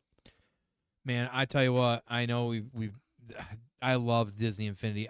The toys, the Play Toy, whatever that was all called, I can't remember. It's been Play to Life or Toy to Life or whatever it was. That whole, just like everything else, the music genre, everything's like a frying flash in the frying pan is what they say. Yeah. The Disney Infinity by far was my favorite. I have probably owned way too many of them, but both Star Wars and Disney stuff. But my kid loved it. The stories was really shallow. Had a lot of potential. Point is, this could be that again. Mm-hmm. And, bring in a bunch of different players to Fortnite. And, yeah, this has potential to make a lot of money. And I do find it weird that Bob Iger comes back because they're losing money, having problems, and they're out of spin, and he's already spending $1.5 billion investments. Like, dude, I just think part Toys of Life, that, thank you. I think that part of that is just because Fortnite is everywhere. Yeah, Fortnite, I think that's so. If you have access to Fortnite or Epic's game launcher, whether it's on PC, mobile, tablet, every gaming system, if you have a huge audience. If you're 5 or 60, you're probably playing a chance. Oh, yeah, exactly. And I mean, when you have and then you're going to get these tools and access to just a vault of fucking everything Disney. Of a different type of gaming outside. The sky is the fucking limit. The type of content that people are going to create with this. Yeah. So 1.5 billion might seem like a lot up front, but 2 or 3 years down the line, I mean, peanuts compared to what they're going to make. Cuddle said they laid off a bunch of people as well too. Well, that's I mean, that's how it is, man. Lay off a bunch of people, make a bunch of money, and get as much as you can for a little amount of work. Meta did that bullshit this week. You see that one? I did see that. That was another good one too. Meta laid off a bunch of fucking people, and then the day later said we're blah blah blah with all this money, investing all this money doing stuff. Yeah. Corporate fucking greed. Yeah, man. Don't get me started on that. Fucking scumbags. But I think this is interesting, man, because I like I said, man, I love how they were been able to take Fortnite and they've added some new stuff. Now, I know Cuddles says the racing's not good. I haven't played it. I have no interest in that. I was kind of curious about the guitar game because I love those games, but it sounds like this one isn't very good. But maybe it'll be better with an actual guitar as opposed to using a controller. Who knows? But I do think the Lego survival game is a lot of fucking fun. I have a little village with my kids, and I think that's great. And if they're going to find ways to take more of these Disney IPs and allow me to put them into these worlds or create something completely different, dude, I think that's fucking sweet. Yeah, and it makes sense. I mean, you're partnering with one of the biggest publishers in the world. I mean, Epic is everywhere, so it makes sense that this is who they would go through. Yeah, another one of those ones like GTA Online who knows how to get those V-Bucks and get that. Fuck yes, make that. Mom and Dad are going to be paying on their nose for this shit. Minimal work for big gains. Yeah. Yes. Or you could try YouTube. You could try YouTube instead of scumbag Facebook. Fucking scumbag. I steal from Epic Weekly with those free games. There you go. Cuddles knows how to work. He knows how to game the system. I dig it. All right, Tone. Let's move on. Got a couple of trailers. We do have a couple. Are you doing of trailers. okay? Are you doing all right? I think we're doing all right here. So he doesn't have to piss himself. We got three trailers and one more topic, and then we're done. Then we're done. Then I can pee. Well, how does this fucking thing work? Is this a Rubik's Cube? Jesus. Clearly not like that, where you bang yourself in the face, but you fucking goon. Did you fucking put a trick headset over here? There we go. Wow, did you see him hit himself in the face? That was fucking. I'm gonna fucking clip that shit because he just looks like an idiot. Thank you. Should I pee? Do I gotta pee? I think I can handle it. I think I'll be all right. Are you gonna fucking make it or no? I don't fucking know. Are you okay, Grandpa? Let's go. Let's go. Remember the Grandpa's in Bed stream? I used to love the name of that. Grandpa's in Bed. Fucking Prime's a piece of shit. Maybe we'll bring that back someday. But hey, somebody out there in the audience, if they're still watching or playing Call of Duty, screaming at a couple of these trailers, Brittany actually brought to our attention, and some pretty solid ones. So let's. I like how Britt plays Call of Duty but won't play with me. All right, let's move on to the first trailer. Let's check out the trailer for Lovely, Dark, and Deep. Sounds like a fucking porn. Wait till Friday night. Lovely, Dark, and Deep. And I'm sitting in the corner. Here we go.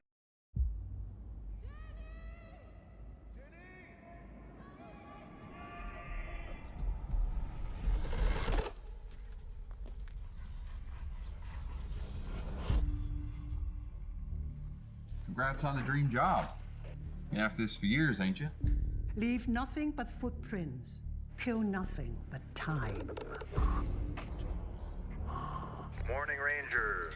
114 responding, over. No database for people who go missing in the national parks. And there are a lot of similarities between these cases.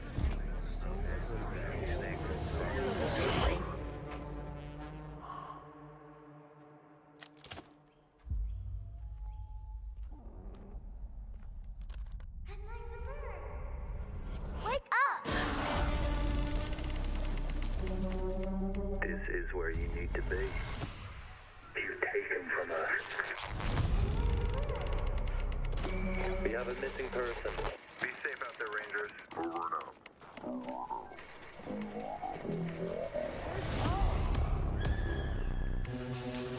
They take. And we let them. Who? Who knows? I don't understand what's happening. They keep us here.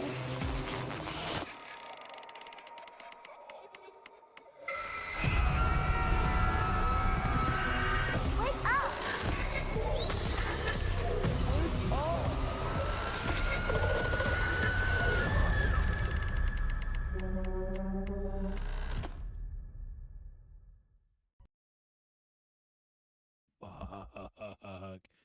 Oh, yeah. All right, so if there's one story that I always come across on the news or on social media, it's always stories about people. I mean, there's like if you do the research, there's so many people that disappear in these national parks. Like there are missing people fucking everywhere. Yep.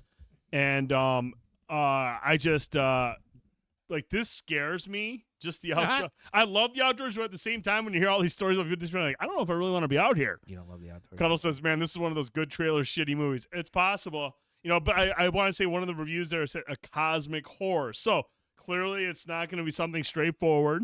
It's going to be a little bit out of body, out of mind, out of sight. Things of that nature. Psychological. But dude, dope ass trailer. Dude, very effective and creepy. The sound of the tree, as I was telling him, growing up out in the country in the woods, like when you're out in the play, like it's a sound like very familiar to me. But the way they use in this trailer, like it just feels like it's constricting and moving in the wind. Yeah, that was pretty fucking eerie how they used it there. So I give him credit on that. Yeah. So this is called Lovely, Dark, and Deep. It's starring Georgina Campbell. She was in Barbarian, directed by Teresa Sutherland.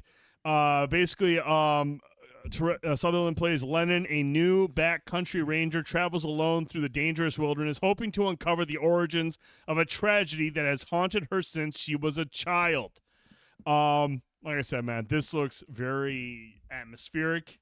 It's going to be very isolated, and those are two things that just mean for scary shit. But I've always just been fascinated by these reports about how many people go missing in our national parks. Like, they just disappear. And that always just creeps me out because, like, you're out in the middle of fucking nowhere. Like, what is out there taking these people, man? What's even scarier to think is when you line it up with those national parks to also known areas with, like, caves and stuff. Yes. Yeah. You wander in a cave. You ever see The Descent? I don't go in caves because of that movie. Ever. Right. If I come across a cave and someone's like, hey, there's a satchel for $1 million in there, I'd be like, cool. Have fun. Go get that. I'm going to just go live in debt for the rest of my life. I don't care. Mm-hmm. Fuck all that noise. No, that was a good trailer. Now, it's weird because this hits on digital this month. It's coming out. It's going to be on VOD on February 22nd. It was filmed last year. It's been received very well according to like Rotten Tomatoes. So I don't know if this is one of those movies that was like, made during COVID and maybe just wasn't able to find like a publisher or a studio a production company that would take it and release it. But it's going to be on VOD on February 22nd, so it'll be on demand for you to purchase or rent. I'm hyped. You know who doesn't go missing? People who play games in their free time. Play not play. That people who play games in their free time. Hey, you know what? That's why I play games, bro. I always use that excuse. My wife was like, "Why do you always play video games?" I'm like, well, it could be worse. I could be at the bar getting shit-faced, acting like a fool. And for the first couple of years, that worked great. It doesn't work anymore. She's like, "No, fuck that. Just stop playing it." You know, you're an adult. she's just realized that divorce is too much to deal with you. So she's just fucking coasting. Piece of shit. Crashes. I don't understand why people like going into caves. I'll see videos of people going through tight ass spaces deep in a cave, and it makes me want to die. Dude, watch The Descent. One of the most claustrophobic horror films ever, and it's very effective at what it does. It does not work until you go to the bar. Well, usually she's with me, but once in a while I'll go to the bar and get shit-faced. But it's so few. I usually spend my Friday nights hanging out with my cool friends, playing Call of Duty, and getting loaded at home. And being a piece of shit. And being a piece of shit, which is a lot better than going to the bar and being a piece of shit. I agree. It's a lot better being at home being a piece Totally of shit. agree. I think this looks awesome. I'm definitely going to pick this up. I'll be watching this. Yeah, I'm excited. For sure. Can't wait. Sure. All right, Tone. Now, this one you found for me today. Well, this is once again A24. This was a Brittany find. Brittany knows A24. She understands the quality movies that they make. This movie, when I watched this trailer, it reminded me a little bit of like a Thelma and Louise meets like fucking Natural Born Killers. Natural Born Killers. Yeah, so like the kind of vibe I got. spacey, kind of trippy. Yeah. You know, so let's check out the trailer for Love Lies We're in Bleeding. backcountry. This looks fucking rad. You talked to your dad recently? Why?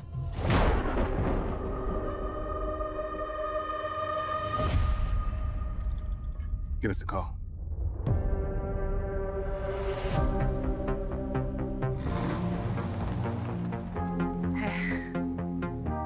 So where did you appear from?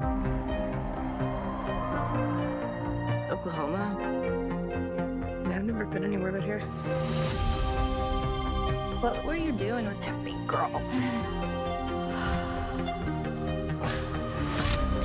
Get a lot of crazy-ass foreigners, mostly. How's it going, guys? This here's Jackie. Hi. She needs a job. Says she'll do anything. Yeah, you like guns? Not really. What the fuck you doing here, then? A bit more powerful than a punch, huh? Fuck yeah. Call me when it's done. What is this place? Huh? You don't understand.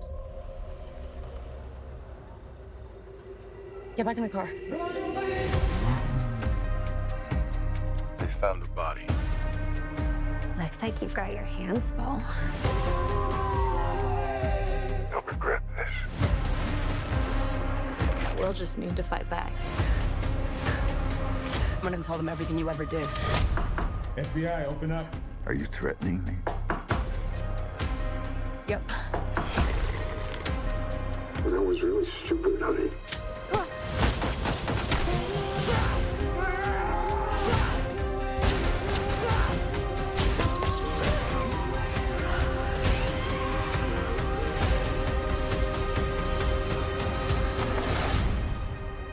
You'll never fall in love, okay?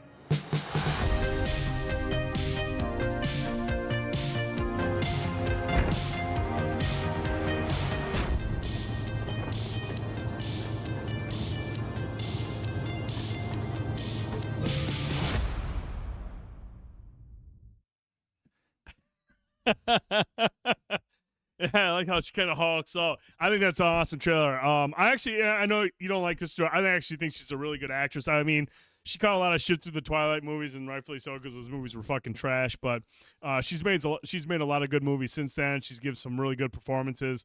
I think she's actually a really good actress. I think this looks awesome. But like you said, Ed Harris going full on creep mode. I'm on board for that. I love Ed Harris. I've always been an Ed Harris guy. Yep. The guy has incredible range and looks like he's going ultra creepy in this. Yeah, I mean, who knows? Like, judging from this, I feel like you look at it and you think it's going to be one way or maybe another way, and then all of a sudden you start seeing some other stuff in between. Like, well, Yes, now I don't trippy even as fuck. Yeah, so who knows what you're getting into? But yeah, definitely a little trippy, and I'm here for it. So He really has been. He has been. He's been the same He has age. been. He's like the Paul Rudd of old people. Yeah. He just shows up He and he's really like, hey, is. you look the same as he did. He was so great in Westworld as the Man in Black. Oh, that's right. I forgot he was So in that good too. in Yeah, that. no, he's just he's always been a staple. Like anytime he's one of those guys when they show up in a movie and you're just like, okay, I'm comfortable with this, and I think this, I got the right gravitas and whatnot. He's just really He's got good at what he does. presence. Oh, so no, I think that looks like a dope trailer. It looks very retro. Like I said, I got Thelma and Louise vibes, some Natural Born Killer vibes. But it looks like it's gonna be fucking crazy. And when it comes to A24, I trust them as a production company. They're gonna put out a fucking unique story that's gonna feature a lot of great performances, and it's gonna have a story that's gonna hit you in the Take gut. some chances. Take some chances. Might not hit with everybody, but I love the fact that it's not gonna be something that you can be like, I can predict this. Do you know that A24 now, because of like their merch store and all that stuff, there's like you could like a members club now for A24. Shut the fuck up. You didn't know that? Really? No. Have you ever looked at their merch and shit? No, is it good? Dude, yeah, they're like, I'm telling you, they're doing it right in every way. Oh, man. Highly recommend it. Looks like it should have been a Cage movie. Dude, I was going to run the trailer tonight, but we already did a reaction video, but I'll get your thoughts after we watch this next one. I do want to talk to you a little bit about Long Legs, because that looks fucking insanity. But this next trailer actually dropped today. I'm a big fan of this series. I like what they're doing with this trailer. Good cast. It's not going to be a sequel to the last one. It's kind of a spinoff. But here's the trailer for A Quiet Place Day 1. Or parallel.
Yeah, sure was, Crash. Sure was.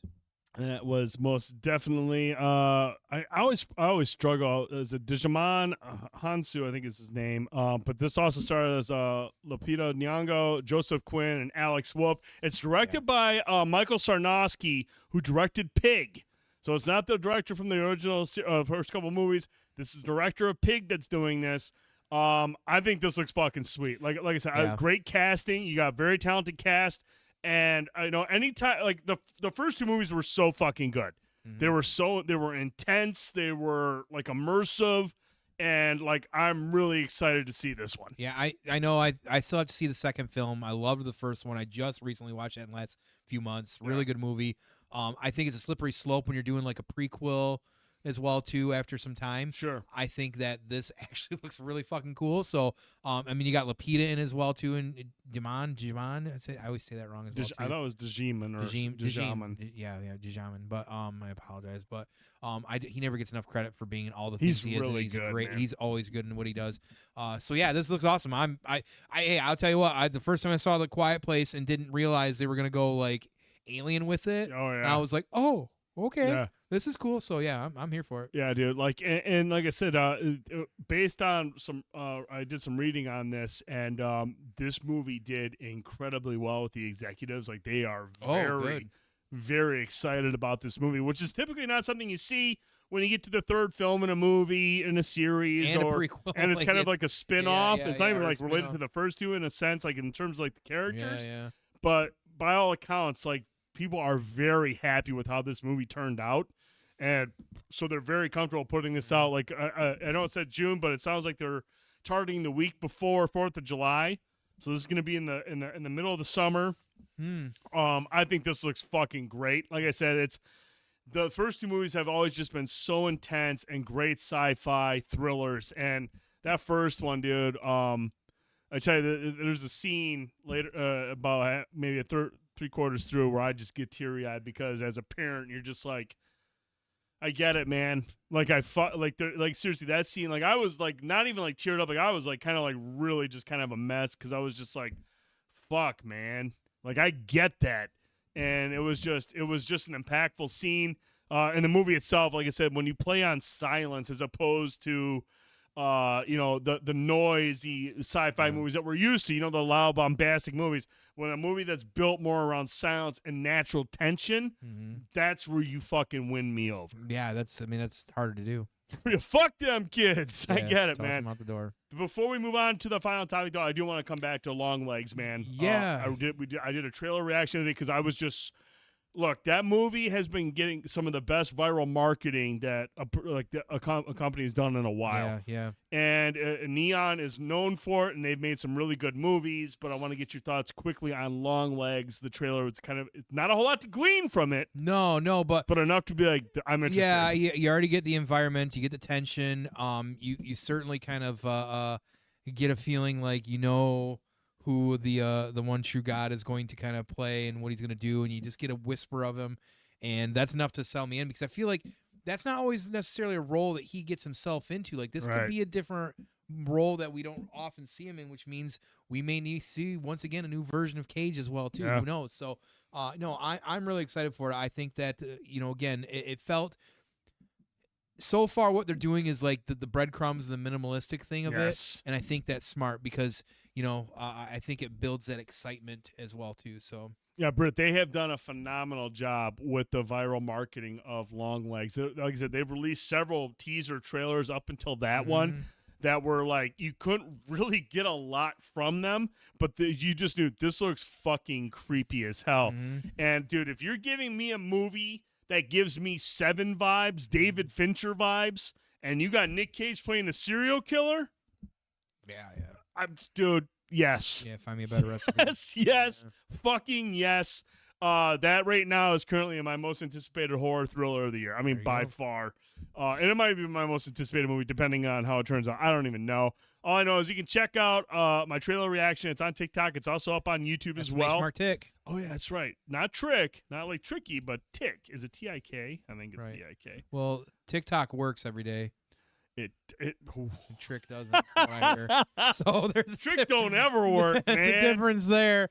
Got him. He showed up today. I was like, "Who are you? Are you delivering water to like the water station?" I'm like, "What's going on? You don't work here, bro."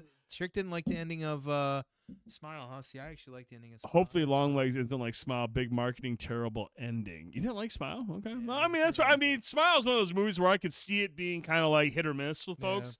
And like I get that part of it. But they do, dude. The Smile marketing was fucking A+, dude. When they showed that chick at the Yankees game, and like she's sitting behind the catcher, and she's just like that creepy smile. I was like, okay, you know what you're fucking doing, and that is top tier viral marketing. That might be some of the best viral marketing I've seen in the last I don't know, the last decade or two. He doesn't like the ending. Okay, fair enough. The whole movie was great. I thought the ending was terrible. Without ruin, is there a way to? I wouldn't get into it because it is kind of like something that you kind of lean into a little bit. And it'd be kind of. Is that the house? Yeah.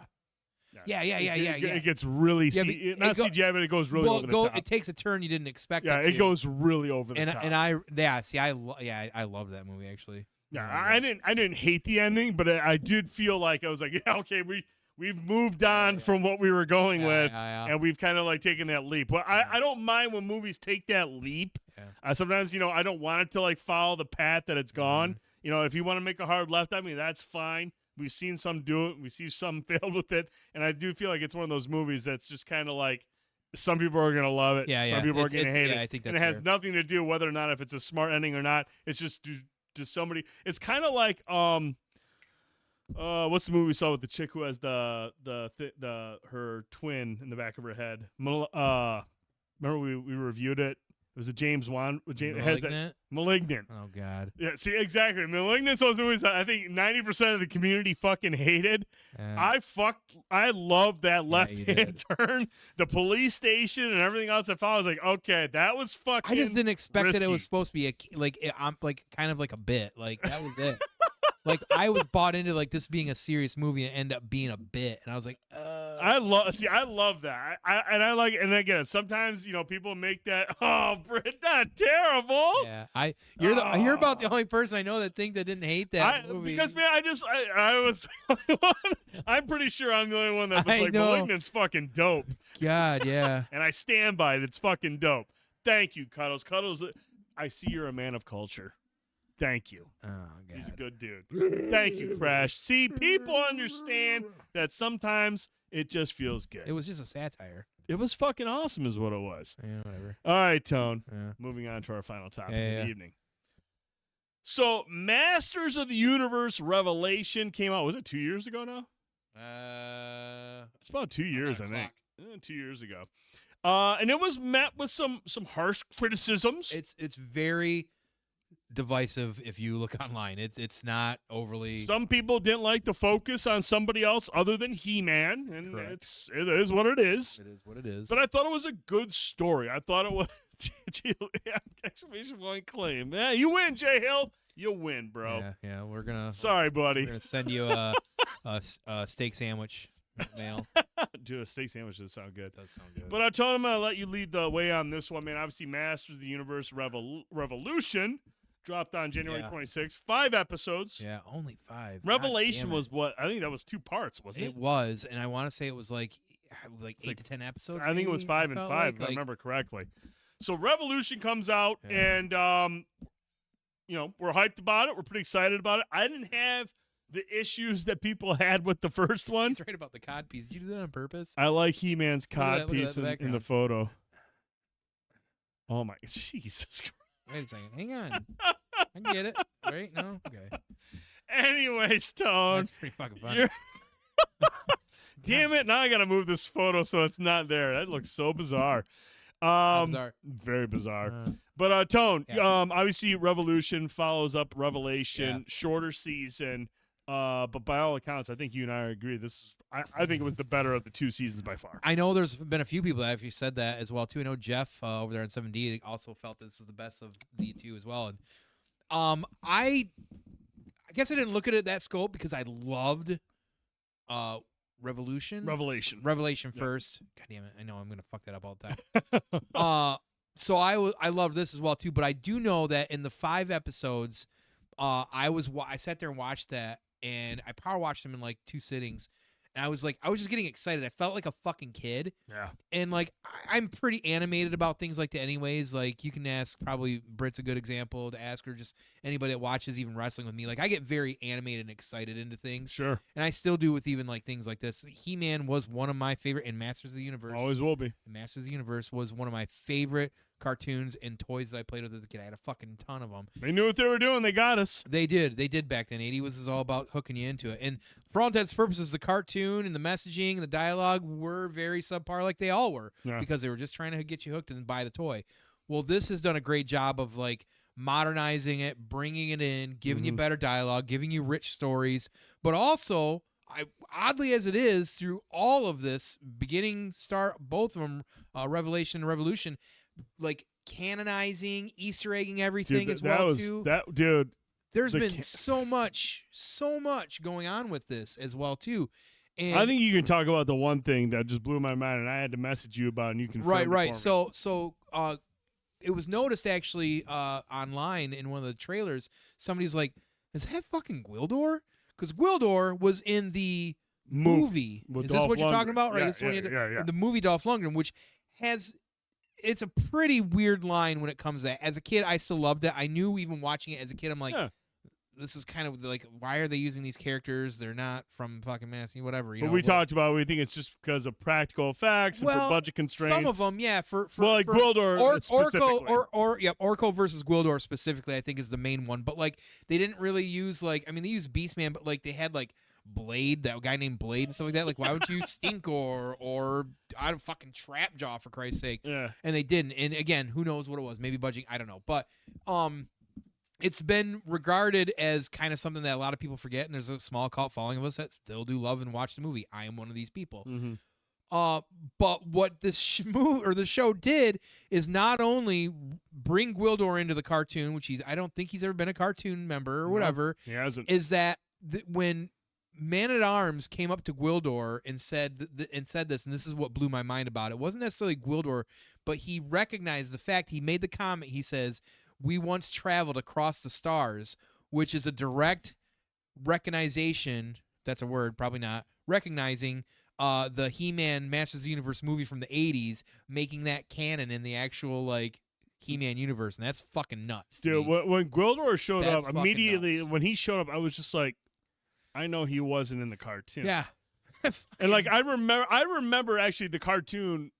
I'm more familiar with that. I remember that better than I do the fucking movie. Mm-hmm. I was not a huge fan of the movie. I mean, because I was just like, this feels like a fucking, like, this felt, like, to me, it felt like, almost like disrespect. I was like, you're not taking something that I used to love as a child seriously enough. And that's fair. And that's the only reason I was not a huge fan of it. I mean, I appreciated it for what it was. I just thought Skeletor looked so fucking well. cool. I'm going to ask you a point blank question in a minute, because Frank Langella's Skeletor was one of the best, gnarly. like best things ever. He was pretty awesome. He was amazing in it. But like when Gwildor showed up, I was just like, he was in the cartoon. I know he was in the movie. And I just thought that was wild because by all accounts, I always thought the movie was kind of something everyone was kind of like, we don't really talk about kind of like it was that. own thing, right? Yeah. We don't really talk about They that. managed to change that. They tried, but Ben, the way that Kevin Smith brought him into this, the way that they worked him into the story, it was just kind of like, okay, it's cool. You know, he's a cool character, and he serves a purpose in this universe. I dig that. He's well, just like Orko, which I think is why he was replaced, because they were, they didn't have the budget or the technology to do it. Because Orko flies around everywhere. He's a fucking like apparition or whatever. But Orko, it's the yin and yang when it comes to the He-Man universe. It's always about, and they really talk heavily in this series, which I appreciate about it. It's always the science and technology and the magic. That was such a huge part of the story. It's all. I mean, because when you go back and look at even the old He-Man toys, it's always been highly weird technology, but also in this magical world. So it's a lot of things. So there's a lot of weird like meta-ness to this series as well too, which I appreciate. So it made sense to bring Gwildor in because what they were doing needed both of those to combine. So I thought that was really neat that they did that. And again, Man-at-Arms to point that out was pretty neat. And there's some other great Easter eggs about this series as well too. Like in the 2000s, early 2000, 2001, there was a He-Man Masters of the Universe series. It was more or less a remake that not everybody's a super fan of. I'm a big super fan of it because it modernized the characters and look. It went from like the short, stocky looking characters to more of like, just more proportionate characters and just kind of redesigned and reimagined some of these characters. And what they did in that series that I thought was neat is to give Skeletor more of a diverse background. So just being Skeletor, and he was originally a character named Keldor. Yep. And that was pretty much packaged into that series by itself for the most part. And again, if there's comics and things out there, which I know exist, I don't really dive into that. I just pretty much follow the cartoons. So I know there's probably content out there that I'm missing. I'm just talking from the perspective of the cartoons. And they made him more of a I don't want to say humanizing, but just gave him more depth. Yeah, more depth. That's a great word. So so it's really neat because when I He's first not a cardboard character. right, when I saw that, I'm like, that's kind of a neat concept. Yeah. Keldor turns into Skeletor, and they kind of bring that into fruition in this series and make it actually a pretty big centerpiece. It's not just it's not like a little cheap plot device. Like it's an integral part of the story. Right, and I thought that was really neat. I'm like, God damn, they did that too. And then one of the other things I thought was cool with Tila is this is going to date me once again, is already with the toys, but like when you got the toy as a kid, she came with like some weapons. One I think was a snake staff, and then like a cobra thing she would wear, which like, she what really, the fuck does she have? Yeah, like why? Like it's not in the cartoon or anything like that. And again, it might have been in a comic or some sort of Takara thing. I don't know, but they made that version of her canon in this as well too, talking about her growth and her powers and different things as well too. And I was like, what the fuck? Like, I did not expect that, such a random thing to do. Yeah. And I felt like they do this constantly through the series. I mean, I remember when Scaregirl showed up in the first part of this the series, everybody was like, whoa, like this is a character that was just like so minuscule and whatever. Yeah. And now he's an integral part of it as well too. So that was pretty neat. So as you can tell, probably I'm a big fan of this. I really dug what they did with the technology thing with Keldor to Skeletor, even as somebody who, because they bring in Hordak, which is really interesting. Fucking Keith David, man. Keith David does the voice of Hordak, which is great, and right away I didn't realize really quick. Sorry to cut you off. Yeah, I didn't realize that was Bill Shatner as Keldor. That was William Shatner. Really? Yes. I thought it was Stephen Root at first because I knew Stephen Root was in the show. He's the cat. Battle Cat. Yeah, Cringer. That's Stephen Root. And when Keldor was talking to us, I was like, man, that sounds like Stephen. I wonder if he's doing both because there's several characters that some of these. And there's a lot of voice act. Yeah, there's a lot. But when I looked up, that's William Shatner as Keldor. I was like that. And when I read that, I was like, I can hear it now. Oh, sorry, continue. Fucking crazy. I didn't know that. Because Mark Hamill does such a great job of Skeletor. Where was I? Shit. You were talking about Hordak. Hordak. So Hordak, which is interesting that they brought him into this.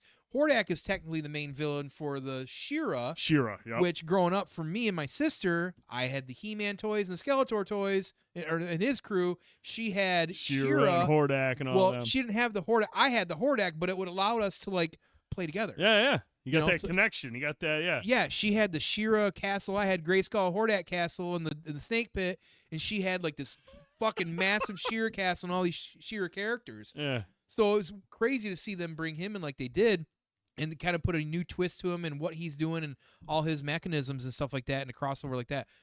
Really fucking neat. And the last thing I'll say, which is cool, is you see He-Man right now with his spiky boner.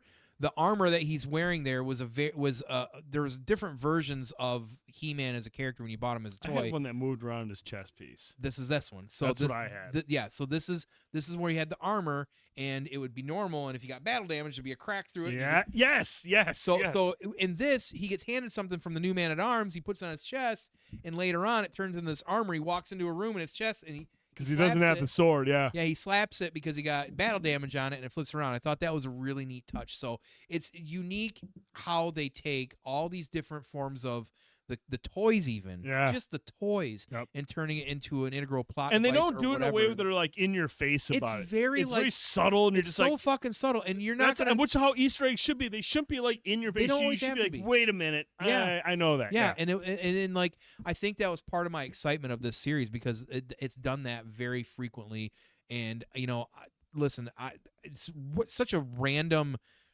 Like there's a crazy cult following fandom to Masters of the Universe and He-Man. It's fucking massive, and I know this because I'm a toy collector and a collector of antiquities, and I see these people out there, and I see like the revamped versions of these characters. They continue to repackage these characters and sell them, different versions of them. This is like I collect a lot of Star Wars things. There's a lot of group out there that just solely do this, and you will see prices of these figures. Retro ones, whatever. It's fucking wild. And I'm very thankful that we can continue to have cartoons like this, but are more adult oriented and targeted to us. Kids can watch them, but they're targeted for us and enjoy them. And man, I want. Here's my only complaint. Yep, that's what I wanted to talk to you about. Only 5 episodes. I felt like they compressed a lot.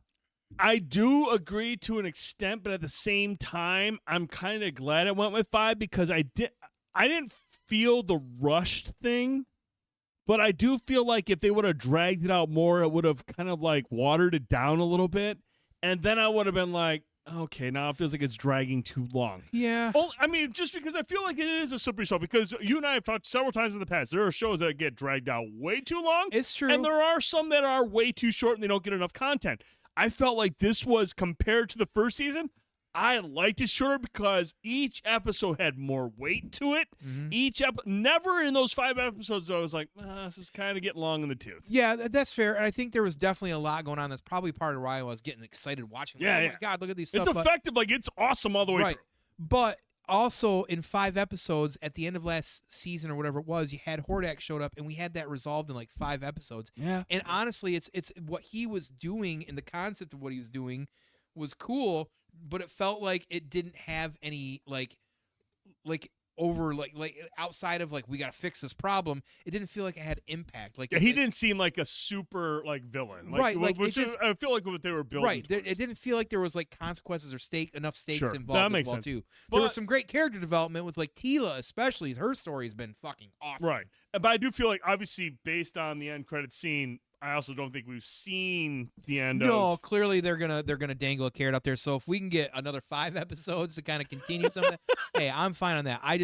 I know that like this is crazy, but as far as like these remakes, these reboots, these revisions, all this stuff, this is definitely been some of my most favorite. I absolutely love. Like, yeah, maybe the first season's a little bit long in the tooth at times or whatever it is, but I'll tell you what, I couldn't be any more happier with a shitting grin on my face watching every fucking episode. And I literally, my plumber was here working when I was watching the last 3 episodes the other day, and he was in and out, and he wasn't paying attention, he wasn't stopping and watching, but he came in one time and I was watching. I'm like, you grew up with He-Man? And he just looked at me. He's like, I've already watched these, and I can't. He's like, and I fucking love it. And I'm like, fuck yeah, man. That's right. So what are they going to call it? It goes from Revelation to Revolution to what? Resolution? Is that what the last one called? That's a good Resolution. Like There the you go. final.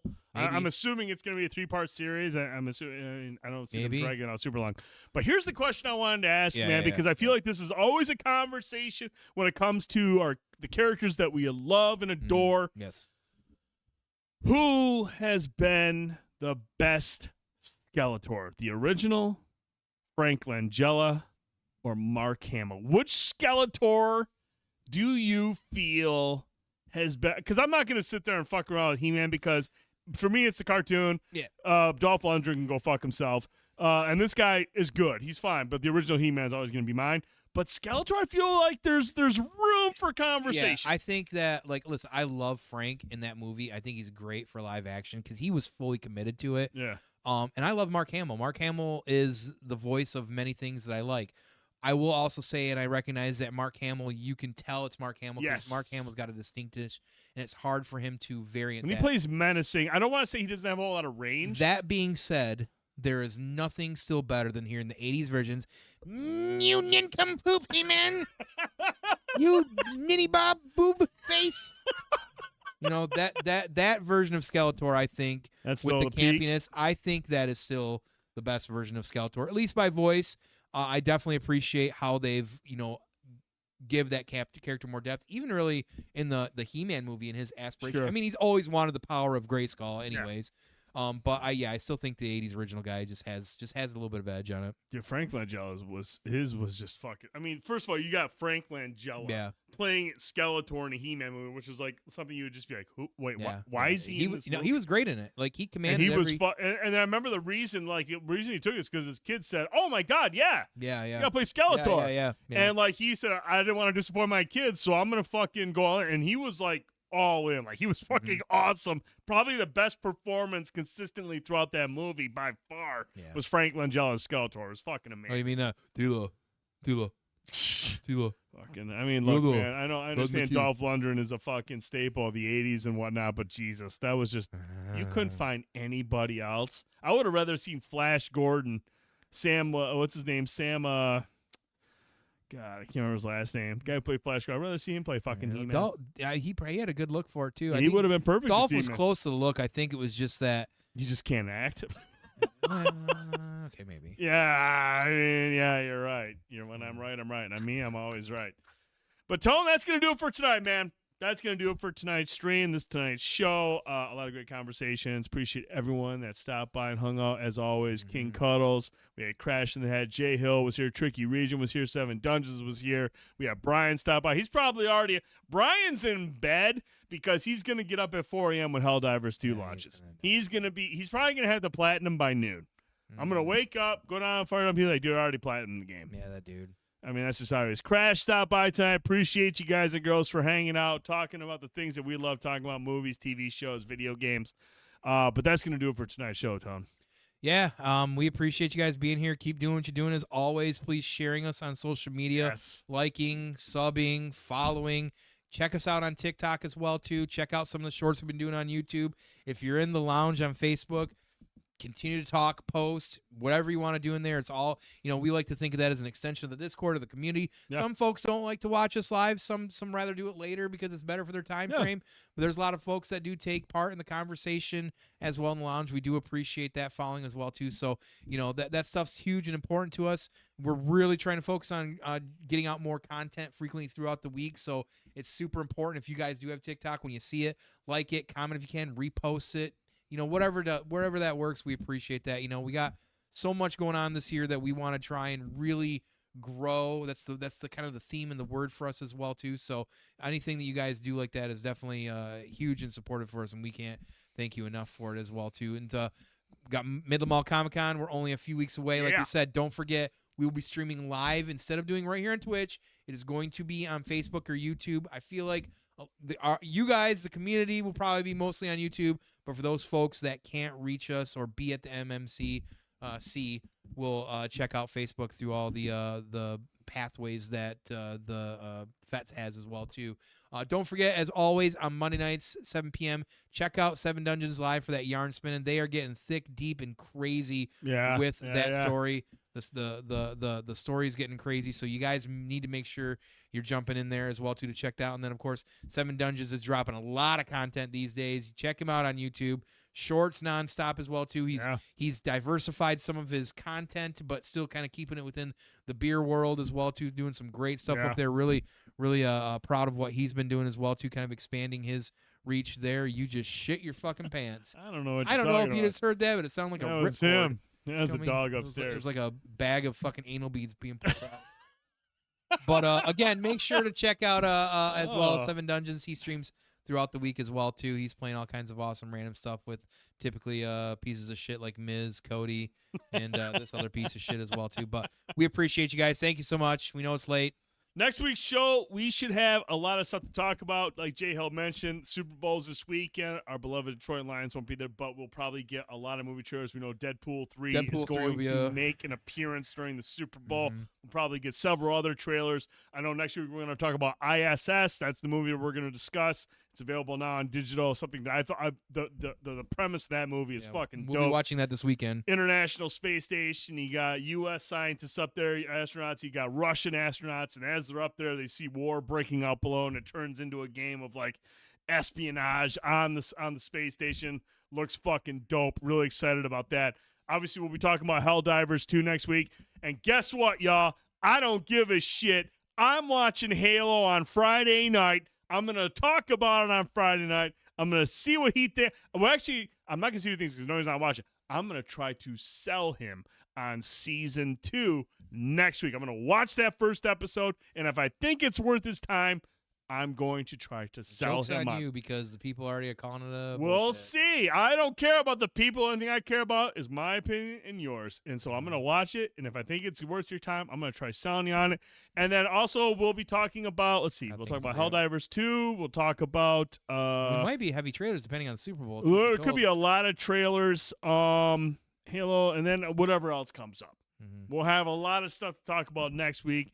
But I'll be live Friday night with King Carlos. Probably going to be playing Call of Duty, maybe Helldivers, depending on who's all getting on. But we'll be playing a lot of video games this week, and we'll have a lot of coverage. So make sure you're tuning in. If you can't make it this weekend, though, next Wednesday, 9 p.m. Eastern, we'll be back with another episode of Banter Babble. We'll have plenty to talk about. For Fanboytone, I'm the Dude79. Hope everyone has a great weekend, and we will see you next Wednesday night. Have a great night, everybody.